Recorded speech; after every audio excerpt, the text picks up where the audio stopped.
नमस्कार दोस्तों, एक बार फिर आपका नव भारत निर्माण अर्थात न्यू इंडिया की इस प्लेटफॉर्म पर हार्दिक स्वागत और अभिनंदन। आज हम अंतर्राष्ट्रीय संबंधों की इस क्लास में एक और महत्वपूर्ण टॉपिक, यहां तक कि मैं कह सकता हूं कि हमारी इंटरनेशनल रिलेशंस का पूरा बेसिक पार्ट माना जाता है इसको, भारतीय विदेश नीति, इंडियन फॉरेन पॉलिसी। इसको हम बहुत अच्छे से आपके सामने प्रस्तुत करने के लिए जा रहे हैं।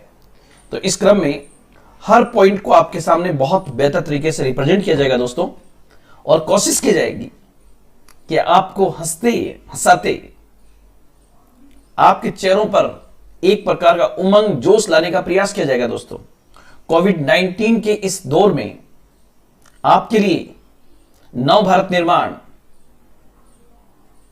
वर्क फ्रॉम होम के सिद्धांत के माध्यम से जो बेहतरीन क्लासेस प्रस्तुत करना जा रहा है, इसके लिए मैं नव भारत निर्माण को भी शुभकामनाएं देता हूं कि उन्होंने बच्चों की उज्जवल भविष्य का ध्यान रखा और स्पेशली आरएस के लिए, आईएएस के लिए उन्होंने आंसर राइटिंग प्रोग्राम के माध्यम से जो क्लासेस को आगे बढ़ाने का प्रयास किया है, वो निश्चित तौर से काबिल तारीफ है। दोस्तों, आज भारतीय विदेश नीति को हम प्रस्तुत करने के लिए जा रहे हैं। अभी 2 साल पहले यूपीएससी में क्वेश्चन पूछा गया था कि क्या भारतीय विदेश नीति बदल रही है, क्या भारतीय विदेश नीति में परिवर्तन के तत्व देखे जा सकते हैं। ये बातें इसलिए उठ रही दोस्तों क्योंकि मोदी सरकार के आने के बाद 2014 के बाद निश्चित रूप से कुछ परिवर्तन देखे गए हैं। जैसे पहली बार किसी भारतीय प्रधानमंत्री के द्वारा लंबे वक्त के बाद यूएई की यात्रा, पहली बार मंगोलिया की यात्रा, पहली बार इजराइल और फिलिस्तीन दोनों की यात्रा, पहली बार किसी गरीब अफ्रीकी देश रवांडा की यात्रा, प्रशांत महासागरीय देशों के साथ जाकर वहां पर फिपी की स्थापना करना, सॉफ्ट पावर डिप्लोमेसी के तहत बांग्लादेश के साथ बेहतर संबंध बनाने का प्रयास करना। हालांकि उन संबंधों के बीच में बहुत सारे चैलेंजेस भी है दोस्तों। जैसे एक और जहां हमारा भारत अमेरिका संबंध बहुत बेहतर तरीके से मजबूत हो रहा है, उस समय हमारे लिए चैलेंज है कि हम हमारे सबसे पुराने दोस्त यूएसएसआर के उत्तराधिकारी अर्थात रशिया के साथ अपने संबंधों को किस प्रकार से संतुलित करें। साथ ही साथ जब चाइना जो है ओबोर प्रोजेक्ट के माध्यम से, मैरीटाइम सिल्क रूट के माध्यम से, स्ट्रिंग ऑफ पर्ल्स पॉलिसी के माध्यम से हिंद महासागर में बढ़ रहा है, और आपको पता होगा चाइना ने श्रीलंका के हम्बनटोटा बंदरगाह को 99 साल की लीज पे ले लिया है। उससे बड़ी खबर कि उसने कोलंबो का एक बड़ा एरिया जो है उसको अपने पास रखा है और उसके लिए 7 मेंबर कमीशन बना है, और वो जो दूरी है वो लगभग 250 किलोमीटर है कन्याकुमारी से। इस प्रकार कन्याकुमारी के पास चाइना का पहुंचना इंडियन फॉरेन पॉलिसी और इंडिया की सिक्योरिटी के सामने एक बहुत बड़ा चैलेंजिंग टास्क है।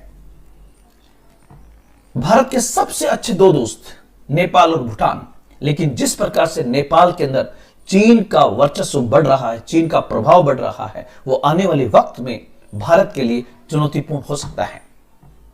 साथ ही साथ दोस्तों,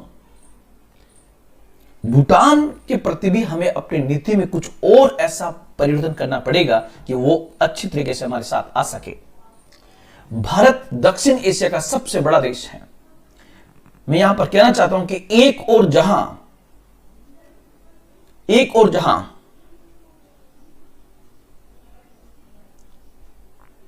NAFTA, European Union, African Union, SCO, BRICS जैसे संगठन सफल हो रहे हैं, वहीं भारत के नेतृत्व वाला सार्क उतनी सफलता प्राप्त नहीं कर रहा है। यह भी हमारी फॉरेन पॉलिसी के सामने एक चैलेंज होगा।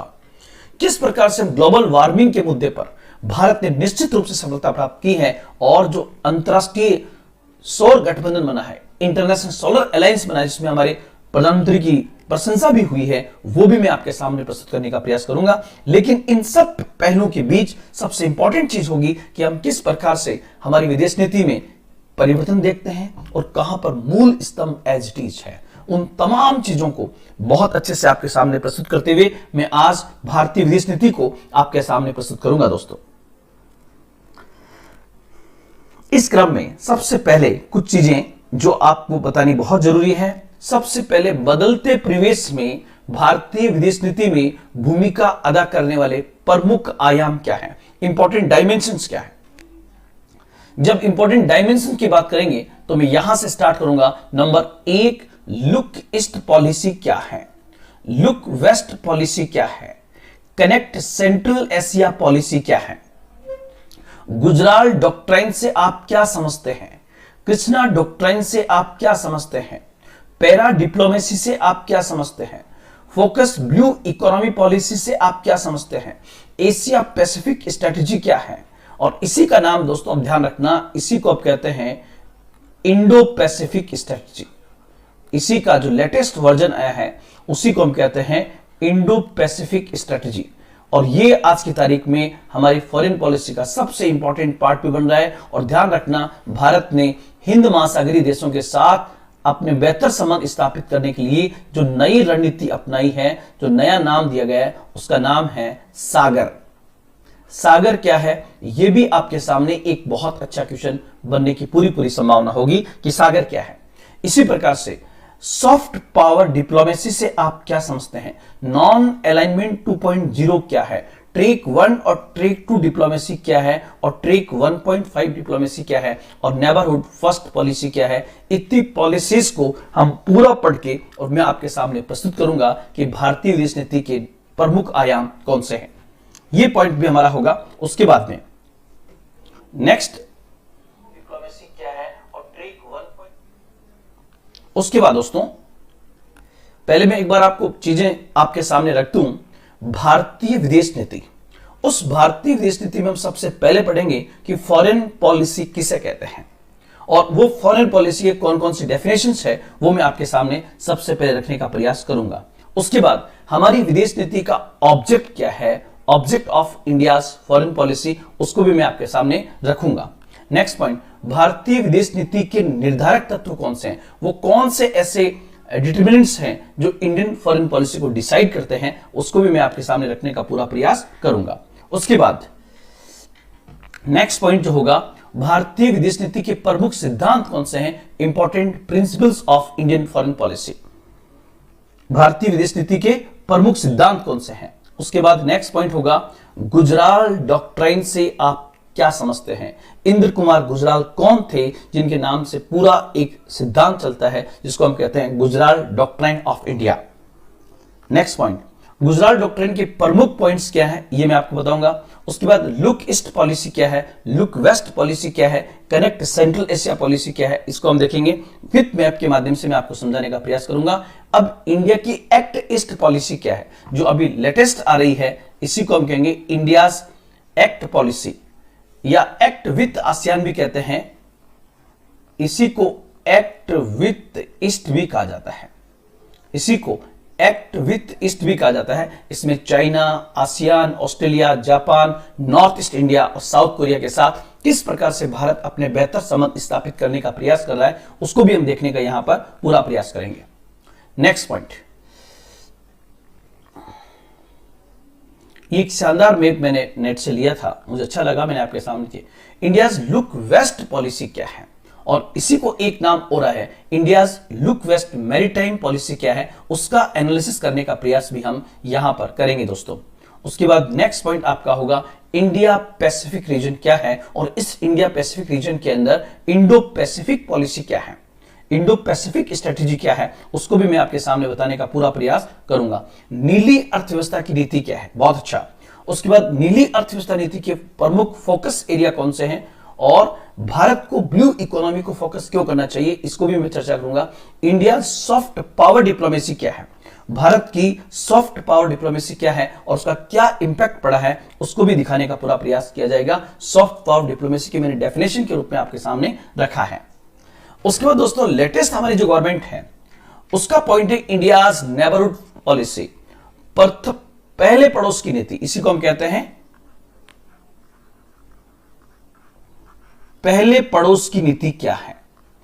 आपसे अगर पूछे जाने की संभावना होगी तो मेरा मानना है कि या तो सागर को पूछा जाएगा और या फिर पहले पड़ोस की नीति से क्वेश्चन बनने की पूरी संभावना होगी। और आपसे पूरा भारतीय विदेश नीति के विकास पर एक टिप्पणी पूछे तब आपको इन तमाम चीजों को उसके सामने रिप्रेजेंट करना होगा, ये आपको यहां पर ध्यान रखना है। उसके बाद पहले पड़ोस की नीति के पॉइंट्स क्या हैं वो आपके सामने रखे गए। नॉन अलाइनमेंट 2.0 क्या है, इसको भी मैं आपके सामने रखने का पूरा प्रयास करूंगा कि नॉन अलाइनमेंट 2.0 क्या है, a foreign and strategic policy for India in the 21st century. इसको मैं रखने का पूरा प्रयास करूंगा ताकि ये पॉइंट आपको बहुत बेहतर तरीके से समझ में आए।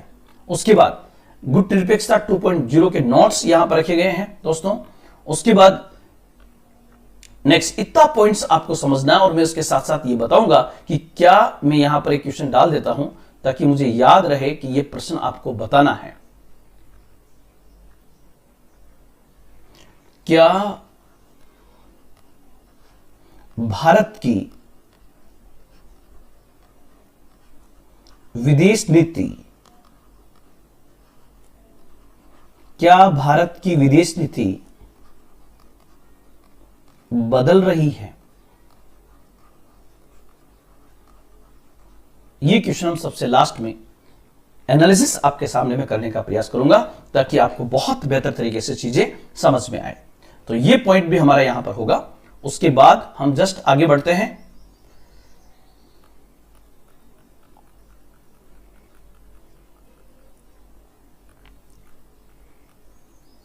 तो दोस्तों आज जो टॉपिक मैंने लिया है उसमें कई चीजें ऐसी हैं जो आपको बहुत अच्छे से याद करनी चाहिए। मैं दौलत खान आपके सामने न्यू इंडिया अर्थात नव भारत निर्माण के इस प्लेटफॉर्म के माध्यम से बहुत बेहतर तरीके से आपके सामने चीजें प्रस्तुत करने का पूरा प्रयास यहां पर करूंगा। सबसे पहले भारतीय विदेश नीति, इंडियाज फॉरेन पॉलिसी, तो यहां पर सबसे इंपॉर्टेंट पॉइंट होगा। अब हम आगे बढ़ते हैं और सबसे पहले देखते हैं,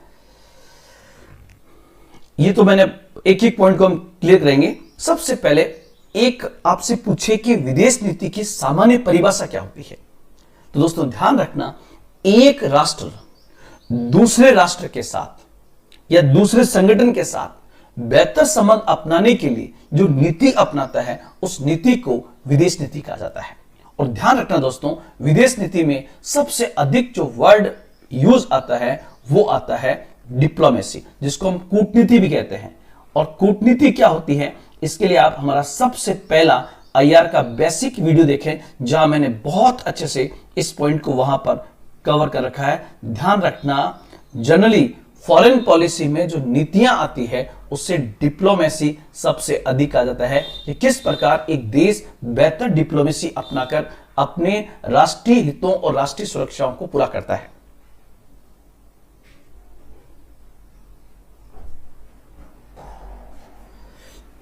इस क्रम में सबसे पहले आप देखोगे, सबसे पहले डेफिनेशन को हम देखें कि एक राष्ट्र के द्वारा, ध्यान रखना, एक राष्ट्र के द्वारा, जैसे भारत द्वारा, एक राष्ट्र के द्वारा दूसरे राष्ट्र, जैसे मैंने यहां पर दे दिया, सपोज कीजिए श्रीलंका, भारत श्रीलंका के साथ बेहतर संबंध स्थापित करने के लिए, या फिर संगठन की बात करें तो मैंने यहां पे ले लिया यूरोपियन यूनियन। भारत एक राष्ट्र या दूसरे राष्ट्र या संगठन के साथ बेहतर संबंध स्थापित करने के लिए जिस रणनीति को अपनाता है उस नीति को विदेश नीति कहा जाता है। यहां पर आप लोग ध्यान रखना कि किसी भी देश द्वारा अपने राष्ट्रीय हितों की रक्षा के लिए, मतलब विदेश नीति की एक परिभाषा आजकल यह भी बहुत अच्छी मानी जाती है कि किसी भी देश द्वारा अपने राष्ट्रीय हितों की रक्षा के लिए, ध्यान रखना, कोई भी देश जो दूसरे देश के साथ अपने संबंध स्थापित करेगा उसमें राष्ट्रीय हितों को सबसे पहले रखेगा। आप कहोगे सर राष्ट्रीय हित में सबसे ऊपर क्या आता है? नेशनल इंटरेस्ट से बड़ा कोई इंटरेस्ट दोस्तों नहीं होता है। अब राष्ट्रीय हित में हमारा हित हो सकता है सुरक्षा का हित, हमारा हित हो सकता है सामरिक हित, हमारा हित हो सकता है आर्थिक हित, हमारा हित हो सकता है सैन्य हित। अगर हमें हमारे देश को हथियारों की आवश्यकता है तो यह भी हमारा राष्ट्रीय हित है। अगर हमें अपनी अर्थव्यवस्था को नई ऊंचाइयां देनी है तो यह भी हमारा राष्ट्रीय हित है। अगर हमें हमारे देश की सामरिक स्थिति को मजबूत करना है तो यह भी हमारा राष्ट्रीय हित है। और सबसे इंपॉर्टेंट, किसी देश का अस्तित्व तब तक है जब तक वो सुरक्षित है। इसलिए राष्ट्रीय हितों में सुरक्षा की बहुत बड़ी भूमिका होती है। तो सबसे पहले मैं कहना चाहूंगा कि किसी भी देश द्वारा अपने राष्ट्रीय हितों की रक्षा करने के लिए और अंतर्राष्ट्रीय संबंधों के वातावरण में अपने लक्ष्य प्राप्त करने के लिए राज्य द्वारा चुनी गई स्वहितकारी रणनीति को विदेश नीति कहा जाता है। यहां पर दो चीज ध्यान रखना, एक तो शब्द आया है राष्ट्रीय हित, और दूसरा एक पॉइंट और अगर आप समझ रहे हो तो दूसरा बिंदु जो आप देखोगे यहां पर दोस्तों, वो सेकंड पॉइंट कौन सा है, मैं यहां पर बताना चाहूंगा कि जैसे यहां पर इस डायमेंशन को आप देखोगे तो इसको हम यहां पर लिखें कि विदेश नीति किसी भी राष्ट्र की वो बहुनीति है, वो मल्टीपर्पज पॉलिसी है जिसके द्वारा देश अपने राष्ट्रीय हितों की पूर्ति करता है और साथ ही साथ अंतर्राष्ट्रीय संबंधों की दिशा भी निर्धारित होती है। इसका मतलब क्या हुआ, देखो दोस्तों, ये पॉइंट तो आपको समझ में आ गया जो मैंने समझाने का प्रयास किया कि राष्ट्रीय हित का मतलब क्या होगा। राष्ट्रीय हित का मतलब राष्ट्रीय हित में उस देश की, राष्ट्रीय हित में उस देश की सुरक्षा भी आएगी, उसका आर्थिक हित भी होगा, उसका सामरिक हित भी होगा, उसका सैन्य हित भी होगा, उसका सांस्कृतिक हित भी होगा। ये तमाम चीजें जो है वो राष्ट्रीय हित में आएगी। लेकिन मान लीजिए केवल हम अपने हितों के दृष्टिकोण से, हम अपने स्वार्थ के दृष्टिकोण से किसी और देश के साथ संबंध स्थापित करने का प्रयास करेंगे तो हम एक स्वार्थी देश माने जाएंगे। फिर हम एक नेशनल से इंटरनेशनल पावर कैसे बनेंगे। इसलिए यहां पर एक चीज और ध्यान रखना कि अंतरराष्ट्रीय संबंधों की दिशा जो निर्धारित करती है उसमें एक पॉइंट और आता है कि अंतरराष्ट्रीय संबंधों के वातावरण में आपकी भूमिका क्या है। अंतरराष्ट्रीय संबंधों के वातावरण में, अंतरराष्ट्रीय संबंधों के वातावरण का मतलब क्या हुआ, जैसे मान लीजिए पूरी दुनिया के सामने एक बड़ा चैलेंज आ गया है, ग्लोबल वार्मिंग। उस ग्लोबल वार्मिंग में भारत की क्या भूमिका होगी, उस ग्लोबल वार्मिंग में भारत कहां पर खड़ा है, भारत का क्या स्टैंड है। आ गया वैश्विक आतंकवाद, ग्लोबल टेररिज्म, उस वैश्विक आतंकवाद में हम कहां पर खड़े हैं, हमारी क्या डेफिनेशन है और हम किस प्रकार से वैश्विक शांति बनाए रखने का प्रयास कर रहे हैं। उसी में आपका आ गया ग्लोबल वैश्विक निशस्त्रीकरण, कि आप किस प्रकार परमाणु हथियारों की दौड़ को समाप्त करने का प्रयास कर रहे हैं, वैश्विक निशस्त्रीकरण। साथ ही साथ आपको पता है जैसे मान लीजिए ग्लोबल डिजीज है, वैश्विक महामारी आ गई है, उस वैश्विक महामारी में आपकी क्या नीति है। जैसे अभी वर्तमान सरकार जो है उसने हमारे राष्ट्र के साथ साथ कई गरीब देशों को, पड़ोसी देशों को कोविड वैक्सीन कोविशील्ड दी है। ये बेसिकली हमारी किसी महामारी के समक्ष भारत द्वारा अपनाई गई विदेश नीति का ही हिस्सा है। तो ये पॉइंट्स आपका बहुत अच्छे से समझ में आना बहुत जरूरी है। तो यहां पर दो चीजें आई कि विदेश नीति किसे कहते हैं, एक राष्ट्र द्वारा दूसरे राष्ट्र या संगठनों से संबंध बनाने में अपनाई गई नीति को विदेश नीति कहा जाता है। किसी भी देश द्वारा अपने राष्ट्रीय हितों की रक्षा करने के लिए और अंतर्राष्ट्रीय संबंधों के वातावरण में अपने लक्ष्य प्राप्त करने के लिए राज्य द्वारा चुनी गई स्वहितकारी रणनीति को ही विदेश नीति कहा जाता है। ये पॉइंट ध्यान रखना। और नोट के अंदर जो पॉइंट लिखा है वो है किसी देश की विदेश नीति दूसरे देशों के साथ आर्थिक, राजनीतिक, सामाजिक और सैनिक विषयों पर पालन की जाने वाली नीतियों का एक समुच्चय है, यह भी आप कह सकते हो। तो सबसे पहले मैंने इसकी डेफिनेशन कई संदर्भों में आपको समझाई, लेकिन ध्यान रखना कोई भी देश अगर अपने राष्ट्रीय हितों को ध्यान में रखते हुए आगे बढ़ेगा तो जाहिर सी बात है वैश्विक स्तर पर उसकी पहचान नहीं बन पाएगी। वैश्विक स्तर पर पहचान बनाने के लिए राष्ट्रीय हितों के साथ साथ अंतर्राष्ट्रीय मुद्दों पर आपका स्टैंड होना बहुत जरूरी है कि आप क्या स्टैंड अपनाते हो वहां पर। यह भी पॉइंट आपके लिए बहुत जरूरी होगा। तो ये पॉइंट्स आपको सबसे पहले दोस्तों ध्यान रखना है। आगे बढ़ते हैं। एक आपसे पूछे कि हमारी जो फॉरेन पॉलिसी है उसका उद्देश्य क्या है, तो दोस्तों ध्यान रखना, एक उद्देश्य तो हमारा हो गया क्या, राष्ट्रीय हितों की पूर्ति करना और राष्ट्रीय हित सर्वोपरि है। लेकिन अगर हम यहीं तक सीमित रहेंगे तो हम तो स्वार्थी देश माने जाएंगे।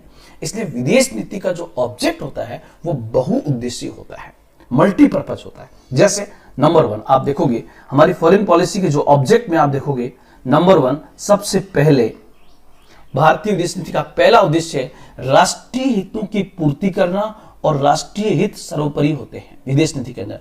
दूसरा, विश्वव्यापी समस्याओं के प्रति बेहतर दृष्टिकोण अभिव्यक्त करना। जैसे इसका मतलब क्या होगा, अभिव्यक्त करने का मतलब होगा कि जैसे ग्लोबल वार्मिंग पर हमारा स्टैंड क्या है।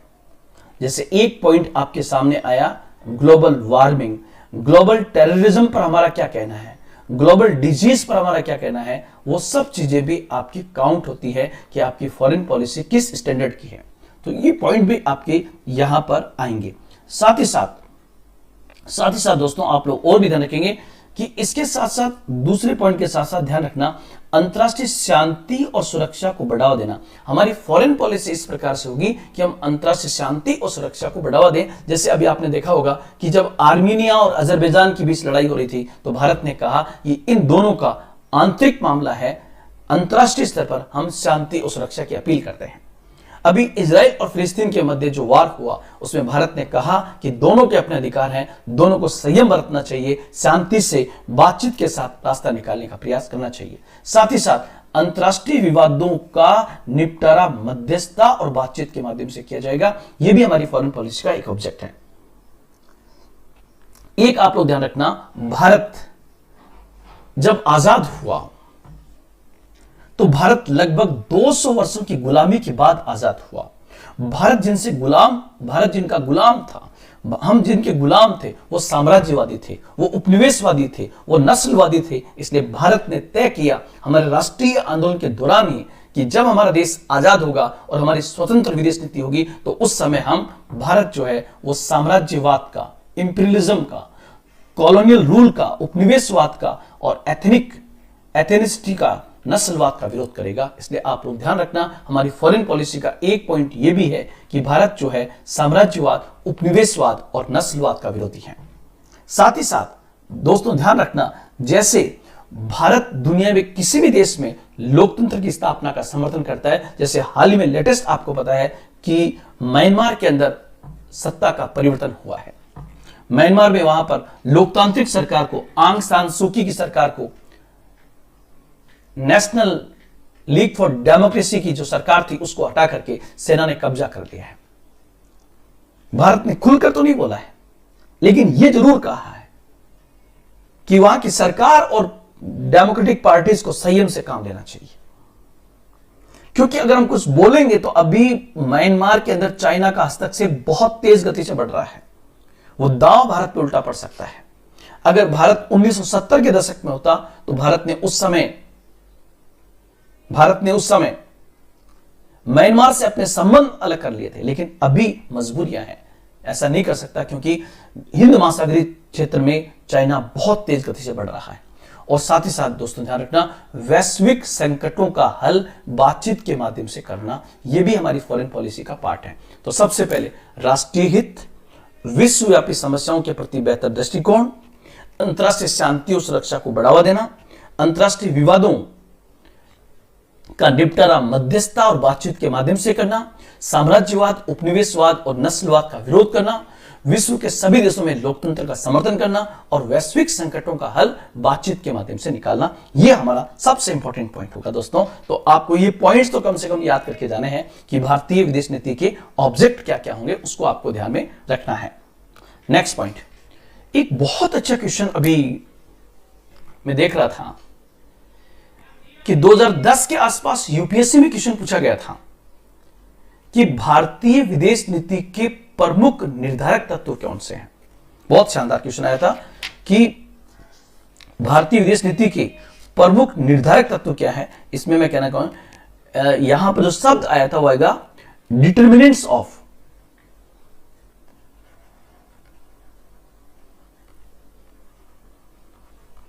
यहां शब्द आया था determinants of Indian foreign policy, Indian foreign policy, भारतीय विदेश नीति के निर्धारक तत्व कौन से हैं। अगर ऐसा क्वेश्चन आपसे पूछे तो उसका उत्तर देने के लिए मतलब सबसे पहले तो आपको समझ में आना जरूरी है कि पूछ क्या रहा है। कई लोगों को इसका अर्थ पता नहीं होता है। यहां पर इसका दोस्तों अर्थ यह है कि वे कौन से तत्व हैं, वे कौन से तत्व या कारक हैं कारक है जो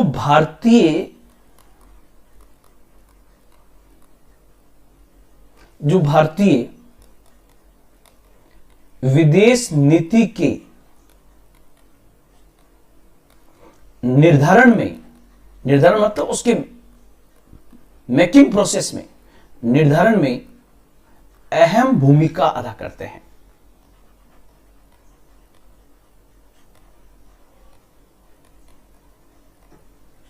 अहम भूमिका अदा करते हैं।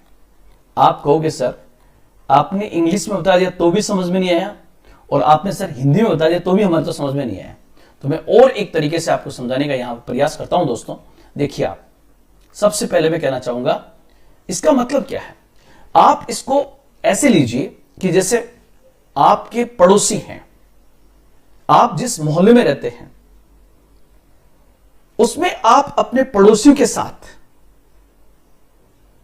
बेहतर संबंध स्थापित करने के लिए जो नीति काम में लेते हो वो आपकी विदेश नीति कहलाएगी। अब आप किसी और पड़ोसी के साथ जो संबंध स्थापित करते हो उसमें सबसे पहली भूमिका होगी, जो मेरा मानना है, ऐतिहासिक कारक, हिस्टोरिकल। आपके दादाजी कौन थे, आपके परदादा कौन थे, उनसे आपको क्या संस्कार प्राप्त हुए, उन संस्कारों की आपकी अपने पड़ोसी के साथ व्यवहार में बड़ी भूमिका होती है। मतलब मेरा मानना है कि जिस प्रकार एक व्यक्ति एक परिवार का दूसरे परिवार के साथ संबंधों में दोनों परिवारों के इतिहास की बड़ी भूमिका होती है, ऐसे ही एक देश दूसरे देश के साथ जो संबंध स्थापित करता है उन संबंधों में सबसे पहला फैक्टर जो आता है वो आता है ऐतिहासिक कारक। सबसे पहला फैक्टर जो आएगा वो आएगा ऐतिहासिक कारक। और मैं आपको बताऊं कि यूपीएससी ने इस क्वेश्चन को 2 बार पूछा है। यूपीएससी 2 बार किसी क्वेश्चन को तभी पूछती है जब उसको परफेक्ट आंसर प्राप्त नहीं हुआ हो। तो मैं कहना चाहूंगा कि भारतीय विदेश नीति को तय करने में जो सबसे पहला कारक है जो इंडियन फॉरेन पॉलिसी को ऐसा बनाता है वह है हिस्टोरिकल फैक्टर। उसको मैं समझाऊंगा कि हिस्टोरिकल फैक्टर में क्या आएगा। मतलब हमारी जो फॉरेन पॉलिसी बनी है तो उसमें बहुत सारे हिस्टोरिकल पर्सनैलिटीज का योगदान है, हमारे ऐतिहासिक चरण का योगदान है। जैसे भारत पर महात्मा बुद्ध का प्रभाव है, महावीर स्वामी का प्रभाव है, चाणक्य की नीति का प्रभाव है, अशोक की धम्म नीति का प्रभाव है, अकबर का प्रभाव है, गांधी का प्रभाव है, नेहरू का प्रभाव है। उसको हम कहेंगे हिस्टोरिकल फैक्टर्स, ऐतिहासिक कारक। साथ ही साथ हमारे इतिहास में हम किसी और देश के उपनिवेश रहे हैं, हम साम्राज्यवाद के शिकार रहे हैं, तो हम वो भी एक फैक्टर होगा कि हम उपनिवेशवाद और साम्राज्यवाद का विरोध करेंगे। तो पहला फैक्टर जो होगा दोस्तों उसको मैं समझाऊंगा। पहला फैक्टर होगा ऐतिहासिक। दूसरा पॉइंट आप कहोगे कि दूसरा फैक्टर, जैसे आप देखोगे हमारा प्यारा देश भारत और यहां पर ये रहा एक छोटा सा देश भूटान। भूटान की सुरक्षा भारत पर है, भूटान की सुरक्षा भारत पर निर्भर करती है। भारत ने भूटान को तमाम सुविधाएं प्रदान कर रखी है। भारत और भूटान के बीच वीजा की आवश्यकता नहीं है। इवन आप देखिए भारत और नेपाल के बीच ओपन बाउंड्री है। नेपाली भारत में आधी रात को आके भारत में व्यापार कर सकता है। तो क्या भारत दिलदार है? यस, दिलदार है। अगर भारत दिलदार है तो फिर भारत ने यह सुविधा यहां पर एक छोटा सा गरीब देश है लाओस, उसको तो नहीं दी। उसका उत्तर ही होगा दोस्तों, भारत ने लाओस को ये सुविधा क्यों नहीं दी? क्योंकि लाओस भी हमारे लिए इंपॉर्टेंट है, लेकिन भूटान और नेपाल भारत के पड़ोसी होने के साथ साथ भारत की सीमा को साझा करते हैं, भारत की संस्कृति को साझा करते हैं, भारत की समस्याओं को साझा करते हैं, भारत के इतिहास को साझा करते हैं। तो दूसरा सबसे इंपॉर्टेंट पॉइंट भारत की विदेश नीति में जो अदा करता है वो दोस्तों है भौगोलिक कारक। ध्यान रखना, आज हमारे देश के प्रधानमंत्री जब भी कोई बनता है, जैसे नरेंद्र मोदी जी ने सबसे पहले यात्रा भूटान की। किस लिए? क्योंकि भौगोलिक रूप से, सामरिक रूप से भूटान हमारे लिए बहुत इंपॉर्टेंट है। तो भौगोलिक कारक की बड़ी भूमिका होती है, ज्योग्राफिकल फैक्टर। उस ज्योग्राफिकल फैक्टर ने इंडियन फॉरेन पॉलिसीज को डिसाइड करने में बहुत बड़ी भूमिका अदा की है, उसको मैं आपको समझाने का प्रयास करूंगा। तीसरा दोस्तों, हम अमेरिका के साथ इतने बड़े संबंध क्यों स्थापित कर रहे हैं?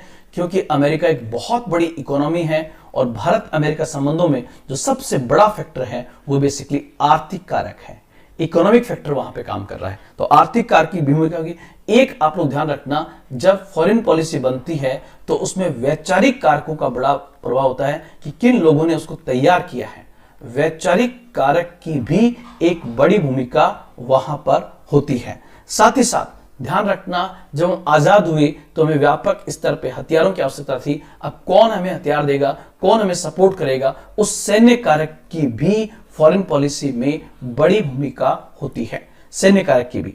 साथ ही साथ उसके बाद और कुछ पॉइंट लेना चाहो तो आप लोग ध्यान रखना, सबसे पहले जब आजाद हुआ और आजादी से पहले राष्ट्रीय आंदोलन का नेतृत्व कर रहे हैं गांधी और नेहरू, और देश के आजादी के समय अंतरिम सरकार के अध्यक्ष उपाध्यक्ष बने पंडित जवाहरलाल नेहरू। आजाद भारत के पहले विदेश मंत्री और पहले प्रधानमंत्री नेहरू बने। इसलिए आपको पता है 100% भारत की विदेश नीति पर सबसे अधिक प्रभाव अगर किसी व्यक्ति विशेष का आता है तो आता है नेहरू का प्रभाव।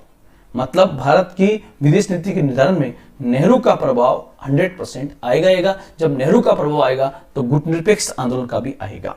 तो छठा पॉइंट आपका ही होगा। साथ ही साथ दोस्तों आप लोग ध्यान रखना, जब एक देश अपनी फॉरेन पॉलिसी को तैयार करता है तो तब उसमें राष्ट्रीय हितों की बड़ी भूमिका होती है। कई बार हमने इतिहास में मान लीजिए पहले कभी भी मंगोलिया की यात्रा भारत ने नहीं की, लेकिन अब चूंकि यूरेनियम के पॉइंट से मंगोलिया इंपॉर्टेंट हो रहा है तो वो हमारे लिए राष्ट्रीय हितों के दृष्टिकोण से इंपॉर्टेंट है, इसलिए भारत वहां की उनके साथ बेहतर संबंध स्थापित कर रहा है। साथ ही साथ ध्यान रखना, कई बार जब हम किसी और देश के साथ संबंध स्थापित करते हैं, जैसे भारत श्रीलंका के साथ कर रहा है, तो श्रीलंका में तमिलों की बड़ी भूमिका है और भारत में भी तमिलों की भूमिका है, तो वहां पर एक कारक और काम करेगा, उसको हम कहेंगे घरेलू कारक की भूमिका। घरेलू कारक की भूमिका, ये 8वां पॉइंट होगा। और 9वां ध्यान रखना, फॉरेन पॉलिसी में एक पॉइंट आपका आएगा अंतरराष्ट्रीय परिवेश की भूमिका। अंतरराष्ट्रीय परिवेश का मतलब क्या होगा? जब 1950 के दशक में भारत आजाद होकर एक नव स्वतंत्र देश बना, उस समय जो युग था वो बेसिकली 2 पोलर वर्ल्ड का था। यूएसए और यूएसआर 2 शक्तियां थी। उस समय भारत अपनी विदेश नीति को कैसे अपनाएगा, तो वो अंतरराष्ट्रीय परिवेश है। 1990 के दशक के बाद जब सोवियत संघ का विघटन हो गया और एक सुपर पावर रहा अमेरिका, तो उस स्थिति में उस भूमंडलीकरण के युग का क्या प्रभाव पड़ेगा, वो एक अलग फैक्टर है। तो सबसे पहले मैंने पॉइंट समझाए, अब मैं आपको एक एक पॉइंट समझा देता हूं कि भारतीय विदेश नीति के निर्धारण में किस प्रकार भूमिका है। तो सबसे पहले तो आपको पॉइंट्स मैंने बताए कि किन किन पॉइंट्स की भारत की विदेश नीति के निर्माण में, निर्धारण में सबसे अहम भूमिका है। तो ये इतने 9 फैक्टर आप याद रखेंगे। वो 9 फैक्टर है: ऐतिहासिक कारक, भौगोलिक कारक, आर्थिक कारक, वैचारिक कारक, सैन्य कारक, नेहरू का प्रभाव, राष्ट्रीय हित, घरेलू कारक और अंतरराष्ट्रीय परिवेश। ये 9 पॉइंट्स और भी आप जोड़ सकते हो, लेकिन क्योंकि ये सभी डायमेंशन को कवर करना होता है तो ये पॉइंट्स आपको याद रखने होंगे। सबसे पहले हम देखें ऐतिहासिक कारक।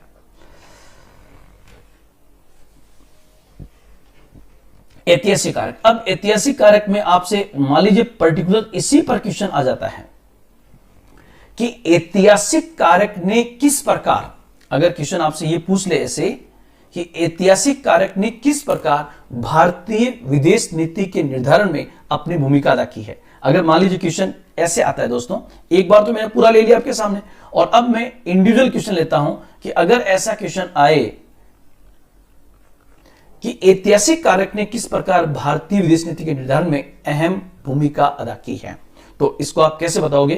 पहले आप ऐसे लिखोगे, किसी भी देश की विदेश नीति के निर्धारण में ऐतिहासिक कारक, भौगोलिक कारक, भू राजनीतिक स्थिति, सांस्कृतिक विरासत, राष्ट्रीय हित एवं तत्कालीन वैश्विक परिस्थितियों की अहम भूमिका होती है। इस क्रम में भारत जैसे देश में विदेश नीति के निर्धारण में ऐतिहासिक कारक की निश्चित रूप से अहम भूमिका रही है। भारत ब्रिटेन का उपनिवेश था, अतः जब हमारे देश में राष्ट्रीय आंदोलन चल रहा था उसी समय यह तय कर लिया गया था कि स्वतंत्रता के बाद भारत अपनी विदेश नीति में साम्राज्यवाद, उपनिवेशवाद और नस्लवाद का विरोध करेगा। साथ ही साथ हमारी विदेश नीति पर निश्चित रूप से प्राचीन काल से लेकर आधुनिक भारत तक के इतिहास में सम्राट अशोक, चाणक्य, महात्मा बुद्ध, महावीर स्वामी,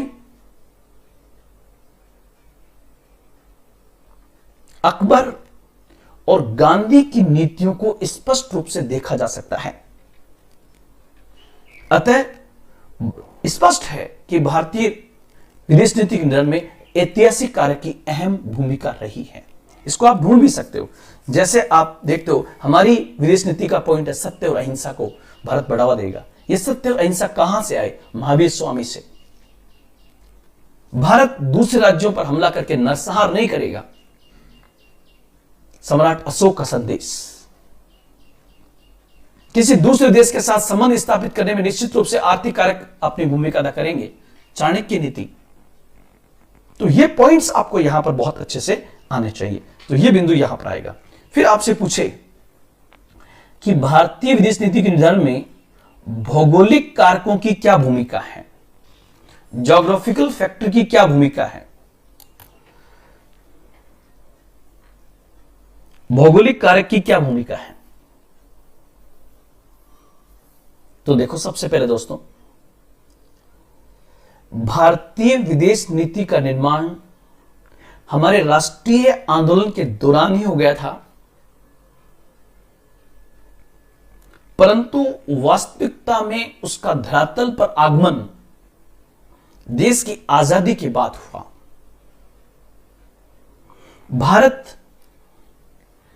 अतः भारत की विदेश नीति में भौगोलिक कारकों की भी निश्चित रूप से भूमिका रही है। भारत पश्चिमी एशिया और दक्षिण पूर्वी एशिया के मध्य, भारत पश्चिमी एशिया और दक्षिण पूर्वी एशिया के बीच में एक लिंक के रूप में काम करता है। अतः भारत को पश्चिमी देशों के साथ संबंध स्थापित करना भी जरूरी था और दक्षिण पूर्वी एशियाई देशों के साथ भी बेहतर संबंध स्थापित करना जरूरी था। भारत हिंद महासागर में एक प्रायद्वीपीय स्थिति को रखता है। भारत हिंद महासागर में एक प्रायद्वीपीय स्थिति को रखता है।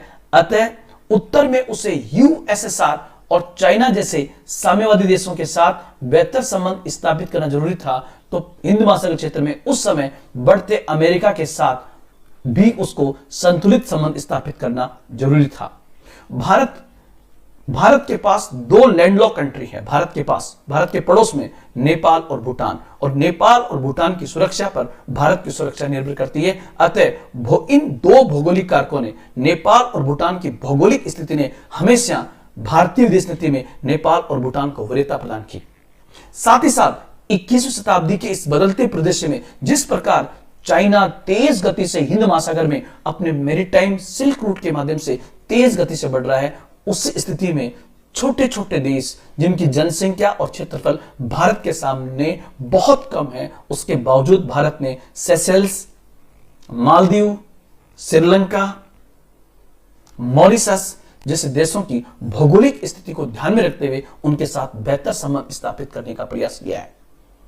साथ ही साथ भौगोलिक कारकों में समुद्री संसाधन, मत्स्य संसाधन, नीली अर्थव्यवस्था जैसे बिंदु को भी वर्तमान में शामिल किया जाने लगा है। इसलिए भौगोलिक कारक भी भारतीय विदेश नीति में निश्चित रूप से अहम भूमिका अदा कर रहा है। तो ये पॉइंट आपको यहां बताना है। दोस्तों, अगर डेप्थ में नहीं पढ़ के जाओगे तो कहीं फिसल सकते हो, ध्यान रखना। फिर आपके पास एक पॉइंट आएगा कि आर्थिक कारक की क्या भूमिका है, इकोनॉमिक फैक्टर। आप लोग ध्यान रखना, किसी भी देश की अर्थव्यवस्था, मैं यहां पर नेहरू के वर्ड्स को कोट करना चाहूंगा। भारतीय प्रधानमंत्री नेहरू कहा करते थे कि किसी देश की अर्थनीति ही उस देश की विदेश नीति होती है। बहुत बढ़िया। किसी देश की अर्थनीति ही उस देश की विदेश नीति होती है। और ध्यान रखना, यह बात उन्होंने उस समय कही जब भूमंडलीकरण का युग नहीं था। और आपको पता है कि 1990 के दशक में तो भूमंडलीकरण का युग शुरू हो गया है, जिसमें अर्थव्यवस्था सर्वोपरि है। इसलिए वर्तमान में हमारी विदेश नीति के निर्धारण में निश्चित रूप से आर्थिक कारक ने भी एक बहुत बड़ी भूमिका अदा की है, उसको भी हम यहां पर लेना चाहते। तो ये पॉइंट्स भी दोस्तों आपको आना बहुत जरूरी है, जो मैंने आपको पॉइंट यहां पर डिस्क्राइब किया कि अर्थनीति की क्या भूमिका होती है। उसके बाद देखिए वैचारिक कारक। कोई भी देश हो, उस देश पर किनका प्रभाव पड़ा है, उन विचारों की बड़ी भूमिका होती है। जैसे आप देखिए हमारे देश के ऊपर निश्चित रूप से महावीर स्वामी का, जो जैन धर्म के संस्थापक थे, महावीर स्वामी का बहुत बड़ा प्रभाव देखा जा सकता है। महात्मा बुद्ध का प्रभाव देखा जा सकता है। महावीर स्वामी, महात्मा बुद्ध। तीसरा आप देखोगे अशोक की धम्म नीति। आप अगर इतिहास आपने पढ़ा हो तो अशोक की धम्म नीति जो अपनाई गई थी अशोक के द्वारा, उस धम्म नीति को स्पष्ट रूप से भारतीय विदेश नीति में महसूस किया जा सकता है। अकबर की नीति, अकबर की जो दीन इलाही के बारे में जो पॉलिसी अपनाई गई थी, वो अकबर ने अपने पड़ोसियों के साथ कौन सी पॉलिसी अपनाई, उसका बड़ा साम्राज्य था, तो उस नीति का इंपैक्ट भी भारत पर पड़ता है। पांचवा पॉइंट आप यहां पर और ले सकते हो दोस्तों। और पांचवा पॉइंट, हमारे कुछ ऐसे विचारक हुए, ऐसे संत हुए, ऐसे विद्वान हुए, जैसे स्वामी विवेकानंद। स्वामी विवेकानंद के भाषणों का और उनके व्यक्तित्व का प्रभाव भी भारत पर स्पष्ट रूप से देखा जा सकता है। रविन्द्रनाथ टैगोर का और गांधी जी का प्रभाव भारतीय विदेश नीति पर स्पष्ट रूप से आता है। लेकिन सबसे अधिक जो प्रभाव वैचारिक रूप से आता है, उसमें दो लोगों को हम इग्नोर नहीं कर सकते। एक तो नेहरू और दूसरा सरदार पटेल, क्योंकि जब तक जिंदा रहे तब तक ये सत्ता में रहे और इन्होंने भारत निर्माण में बहुत बड़ी भूमिका अदा की थी। इसलिए इनकी भूमिका को इग्नोर नहीं किया जा सकता। तो ये पॉइंट भी आपको ध्यान में रखना है। उसके बाद आप देखिए सैन्य कारक। जब हम आजाद हुए, जब 1947 में भारत आजाद होता है, तो भारत सैन्य रूप से कमजोर राष्ट्र था। भारत को हथियारों की सख्त आवश्यकता थी और उस समय भारत को हथियारों की आपूर्ति कट्टर साम्यवादी देश सोवियत संघ के द्वारा पूरी की थी। इसलिए वहां से भारत और यूएसएसआर के मध्य बेहतर संबंध स्थापित होना शुरू हुए। एक आप लोग ध्यान रखना, भारत में जब तक नेहरू प्रधानमंत्री रहे 47 से लेकर 64 तक, तब तक नेहरू ही देश के विदेश मंत्री थे और नेहरू के कुछ सिद्धांत नेहरू ने तैयार किए थे, नेहरू के समय तैयार हुए। इसलिए उनका प्रभाव भारतीय विदेश नीति पर स्पष्ट रूप से दिखाई देता है। वो कौन कौन से होंगे उसको मैं अलग टॉपिक लूंगा, जिसमें आएगा गुट निरपेक्षता, नॉन अलायंस थ्योरी, पंचशील का सिद्धांत। गुट निरपेक्षता, पंचशील जो पॉइंट है, ये बेसिकली नेहरू के व्यक्तित्व से आते हैं उनके समय। साम्राज्यवाद, उपनिवेशवाद का विरोध और तीसरे विश्व का नेतृत्व करना। तीसरे विश्व का नेतृत्व करना भी कहीं ना कहीं वहां से आता है।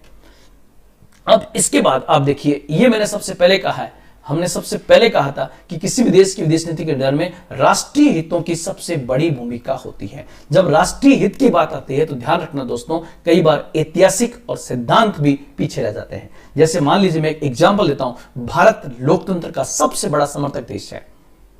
भारत पूरी दुनिया में लोकतंत्र की स्थापना की मांग करता है, लेकिन जब हमारे पड़ोस में यहां पर म्यांमार में, आपको पता है अभी लेटेस्ट 2021 में यहां पर सेना ने सत्ता पे कब्जा कर लिया है, लोकतांत्रिक सरकार को हटा दिया है, तब भारत ने यह नहीं कहा है कि चूंकि म्यांमार में सैन्य शासन है इसलिए हम म्यांमार से सत्ता विच्छेद कर दें, उससे हमारे राष्ट्रीय हित खतरे में पड़ सकते हैं। चाइना तेज गति से इस देश में घुस सकता है, इसलिए ऐसा होते हुए भारत ने, वहां पर सैन्य शासन होते हुए भारत ने संबंध नहीं तोड़े हैं, क्योंकि हमारे राष्ट्रीय हित जो है वो म्यांमार के साथ जुड़े हुए हैं।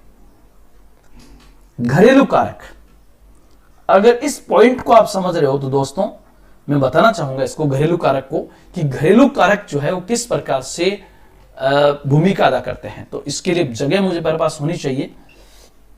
तो सबसे पहले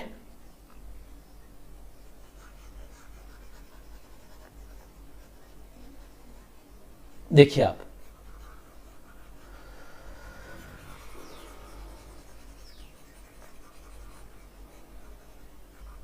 सबसे पहले आप पूछें कि सर घरेलू कारक किस प्रकार से भूमिका अदा करता है, ये आप समझा दीजिए। घरेलू कारक, मैं घरेलू कारक को 2-3 पॉइंट से समझाने का प्रयास करूंगा। बिंदु आपका यहां पर रहा,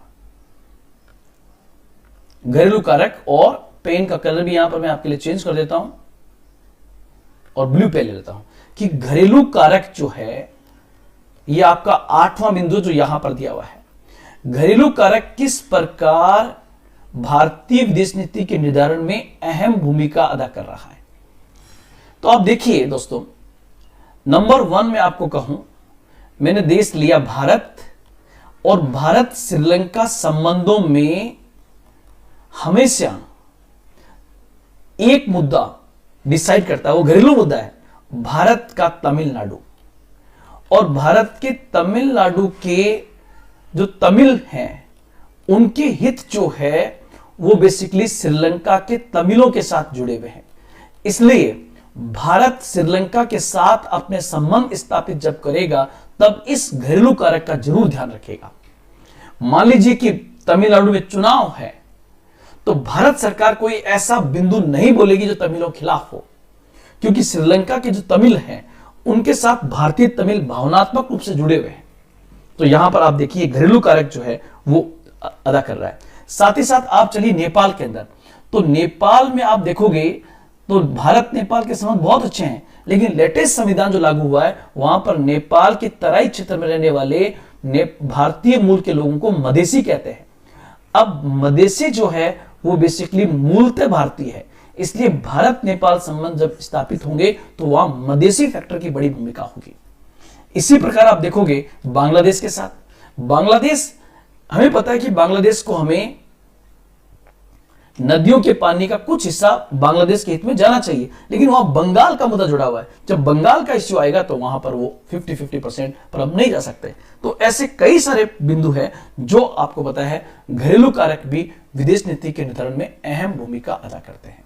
अब लास्ट पॉइंट आ जाता हूं मैं, अंतरराष्ट्रीय परिवेश। इन सबको एक बार मैं हटा देता हूं और पॉइंट आपका आ जाएगा कि विदेश नीति के निर्धारण में अंतरराष्ट्रीय परिवेश की क्या भूमिका है। विदेश नीति के निर्धारण में अंतरराष्ट्रीय परिवेश की क्या भूमिका है, या आपसे यही क्वेश्चन ऐसे दे सकता है कि क्या अंतरराष्ट्रीय परिवेश पर भारतीय विदेश नीति के निर्धारण में प्रभाव पड़ा है। यस दोस्तों, जैसे आप देखिए, सबसे पहले 1947 में जब भारत आजाद हुआ, तब जैसे भारत ने आजादी के लिए अपनी आंखें खोली, उस समय दुनिया 2 पोल्स में बटी हुई थी। एक पोल था अमेरिका और एक पोल था यूएसएसआर। 2 पोल्स में, इसी को हम कहते हैं 1945 टू 1990 का जो दौर था, इसको हम कहते हैं 2 पोलर वर्ल्ड। इसलिए अब भारत के सामने एक बड़ी समस्या थी कि भारत इन दोनों में से किसके साथ बेहतर संबंध स्थापित करे। क्या भारत अमेरिका के खेमे में जाए या भारत सोवियत संघ के खेमे में जाए। अगर इन दोनों खेमों में से किसी एक खेमे को पकड़ता तो फिर एक प्रकार की मानसिक गुलामी हमें झेलनी पड़ती। इसलिए भारत ने अपना अडिग रवैया अपनाया और इन दोनों से इतर भारत ने जिस परिवेश को अपनाया उसको हम कहते हैं गुट निरपेक्षता। भारत ने किस नीति को यहां पर अपनाया है, गुट निरपेक्षता की नीति। मतलब गुट निरपेक्षता की नीति भारत के अंदर से पैदा हुई है या अंतरराष्ट्रीय परिवेश से पैदा हुई है। तो दोस्तों इसका उत्तर होगा अंतरराष्ट्रीय परिवेश से,